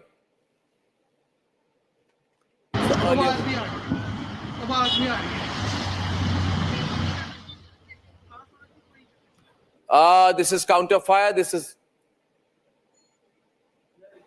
our air defense shield activated. This is Akash system. Okay, what you're seeing here, and Abhishek will explain to you, what you're seeing here from left to right, you will see that there is a projectile. What is that? It's our air defense system which has been activated, which means anytime there is anything coming in from the Pakistani border or the LOC area, we catch it at 400 kilometers and usually we down it within Pakistani territory. Yes, so this is a smart munition, Arnab. This is our part of our air defense shield. This is the indigenous Akash system, and there could be many more. In fact, the S-400, as you rightly mentioned, gets activated at a higher level. These are heat-seeking munitions. Okay. They sort of check the projectile coming, lock it, and intercept it, and demolish it. Then and there, that's what is happening. Yes. Then and there, demolition. Gursimran is with us. He's reaching the airport. We're going to stay live with him. Gursimran is moving in towards the airport. He's got out of his car. He's going right into the area. Gursimran is going. Gursimran, you're live. Be safe. Gursimran, you're live. Be safe. Gursimran is going straight into the Jammu area. Gursimran, keep talking to us as you're moving. I request Sarjivan to come this way. Yeah, that air defense system has been activated at the Jammu airport. Yes, Gursimran is now at Jammu airport. Come this way because this is the Jammu airport. Airport that we are showing you. Yes, we are at the Jammu Airport. I request Sarjivan to come this way so that we can show you that in the skies now the air defense system has been activated. Loud bangs, Sarnab, can be heard even as we speak, because this area, this is the vicinity of the Jammu Airport. We will be able to give you exact visuals from this very place. I request Sarjivan to keep traveling with me, because in the skies we can see the air defense system, these interceptions even now taking place. 2 to 3 loud bangs have been heard so far. So we assume that still the drones are being engaged as the input that we got, that the drones are engaged. These are the visuals that Sarjivan is showing you, that this is close to the Jammu Airport, and the visuals that I request Sarjivan to show you, that there have been regular interceptions that are being done by the that have been done by the Indian Army, because see, this area has always been prone to the Pakistani shelling, because this is on the other side, that is the Pakistan international border, from where the interceptions actually came from. See, this electricity, entire electricity of the area has been disconnected. Sarjivan is showing you the visuals. Gursimran, catch your breath. I'll request Sarjivan to catch your breath. Catch your breath for a minute. Can I see you on the camera? Can I see you on the camera? Will you talk to me for a minute, Gursimran? Yes. Can I just get you on the camera here? Now look at me, Gursimran. You're a great reporter. You're a great reporter. You've handled these situations. Catch your breath. Catch your breath. Can I see you before the camera, Gursimran? And as I tell you tonight, I'll share the breaking news. We have been told that there are eight Pakistani projectiles, missiles, which have been neutralized by us. Bharat Mata ki jai. Bharat Mata ki jai. Jai Hind. We are hitting them back really strong right now. We're so proud. For information, F-16 and Sargodha. What is that? The interception happening. Yeah, you can see the interception happening. You can see the interception happening as the missile blows up. Look at this. Now it will come. It's just going, and there. You see.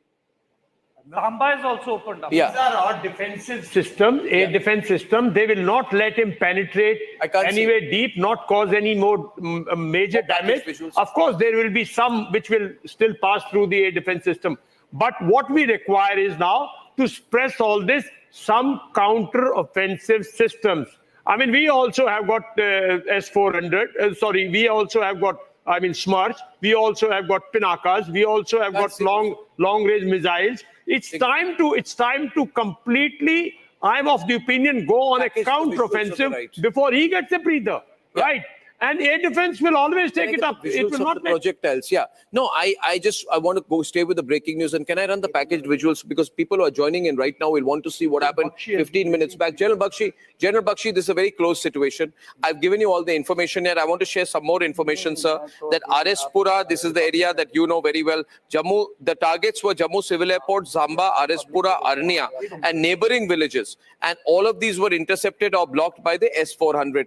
General GD Bakshi is with us and would like to put this in perspective for all our viewers. It's a tense night. We are going to get through this. We're going to win. We're going to push Pakistan back. We have the best analysis. And General Bakshi, over to you. What should we look at the present situation like? Can you give us your summary, sir? Look, Arnab, one of the most dangerous situations in the army or any of the active services is to be in a half-cock situation, neither war nor peace. Now, forget about the civilian aspects of this. This is war. Please let your reactions be in that light. Yeah, General Bakshi, if you are holding yourself back in one way, I want to look good, I don't want to escalate, I want to impress Europe, I want to impress America, please impress Pakistan now. Your air defense is doing a great job. Yeah. Out of the 15 targets that he tried to hit, not one missile got through. Your interception rate of your S-400s, of your Akashes, MR Sams was 100%. The Israelis had achieved 98, 99%. Yeah. I think our boys deserve a big pat on the back. Oh, absolutely, sir. Absolutely, sir. Please. Absolutely, sir. We're doing a great job. We're going to do this more. We're going to hit them now. Absolutely, This is India's Iron Dome. This is India's Iron Dome, and we're seeing it in effect. Absolutely. This is India's Akash. This is indigenous. Yeah. And this is making a difference in this Arnab, war. shall I give you one more input? Yes, sir. Please, sir. Arnab, shall I give you one more input? Yes, sir. All yours, sir. Yes, sir. Look, Arnab, your air defense shield is 30 times better than Pakistan's. Yes, sir. If they want to attack and come and commit suicide, please let them come in. Let them do that. Let your air defense inflict heavy casualties. Yeah. Pakistan is not daring to use its air force. Yeah. Invite them to come in, incite them to come in, damn it anyway. Yeah. Inflict heavy casualties. Yeah. And then go on the counter-offensive. Yeah. Absolutely. Viewers, right now, AS-400s are activated. I also got a report. If you're watching tonight, I also got a report sometime back that in another area, I think it's the Pathankot area where the air defense systems have been activated. You've served in that area, sir, Samba area. Can you tell me why you think, sir, the Samba area has been chosen? Why has the Samba area been chosen? We have got cantonments starting from Jammu, Samba, Pathankot, right up to Amritsar. Yeah. Every town is a cantonment. Every town is a military asset. Yeah. Right. So he has traditionally come into this area because what earlier General Sinha said was because his ultimate aim is north of Chenab, in that area. So he comes here. He has been coming here. He has been striking here because we have our armored locations. I would not like to mention all that here. Yeah. Absolutely. Well, we have someone who has just come back here with more information into our studios today. We typically got more experts tonight. We were not expecting this, Shawan, but now here we are in this unexpected situation. About 10 minutes to 9 tonight. Shawan, you have more info. They've also opened up in Punjab, is what the latest information coming in. The drones were moving towards Punjab. That has been brought down, is what we are being told. The other is, as far as the ammunition depot, Major Tur, I was just saying that ammunition depot was also the target at Channi, Himmat, which happens to be in the Jammu region. Well, this is all moving very fast. General KK wanted to add something there. General KK, take a break, I think. You spoke something about the Sakargal Bulge. It is just in front of, your Jammu region. See, it can be cut from both the sides. This is the most vulnerable area. 65, it was captured. In 71, it was captured and had given to them. Yeah. We have also hit all in Sialkot, which you call Sialkot. It is a bulge. It is intruding inside from Jammu, Pathankot, and from this Amritsar. This is the ideal target. Sargodha, you said F-16 down. Yes, sir, I did. S-400 has been, I think, before they must have taken 400 can hit them on ground. If that news is correct, I think the great job done. Great job done. When takeoff. In takeoff also, it can hit. I mean, movement it takes off. Before they even start in the engine, it can hit them. Okay. I want to take a very short break. Things are moving very fast tonight. I'm glad that we are all here in the studio. And Kofi, follow me.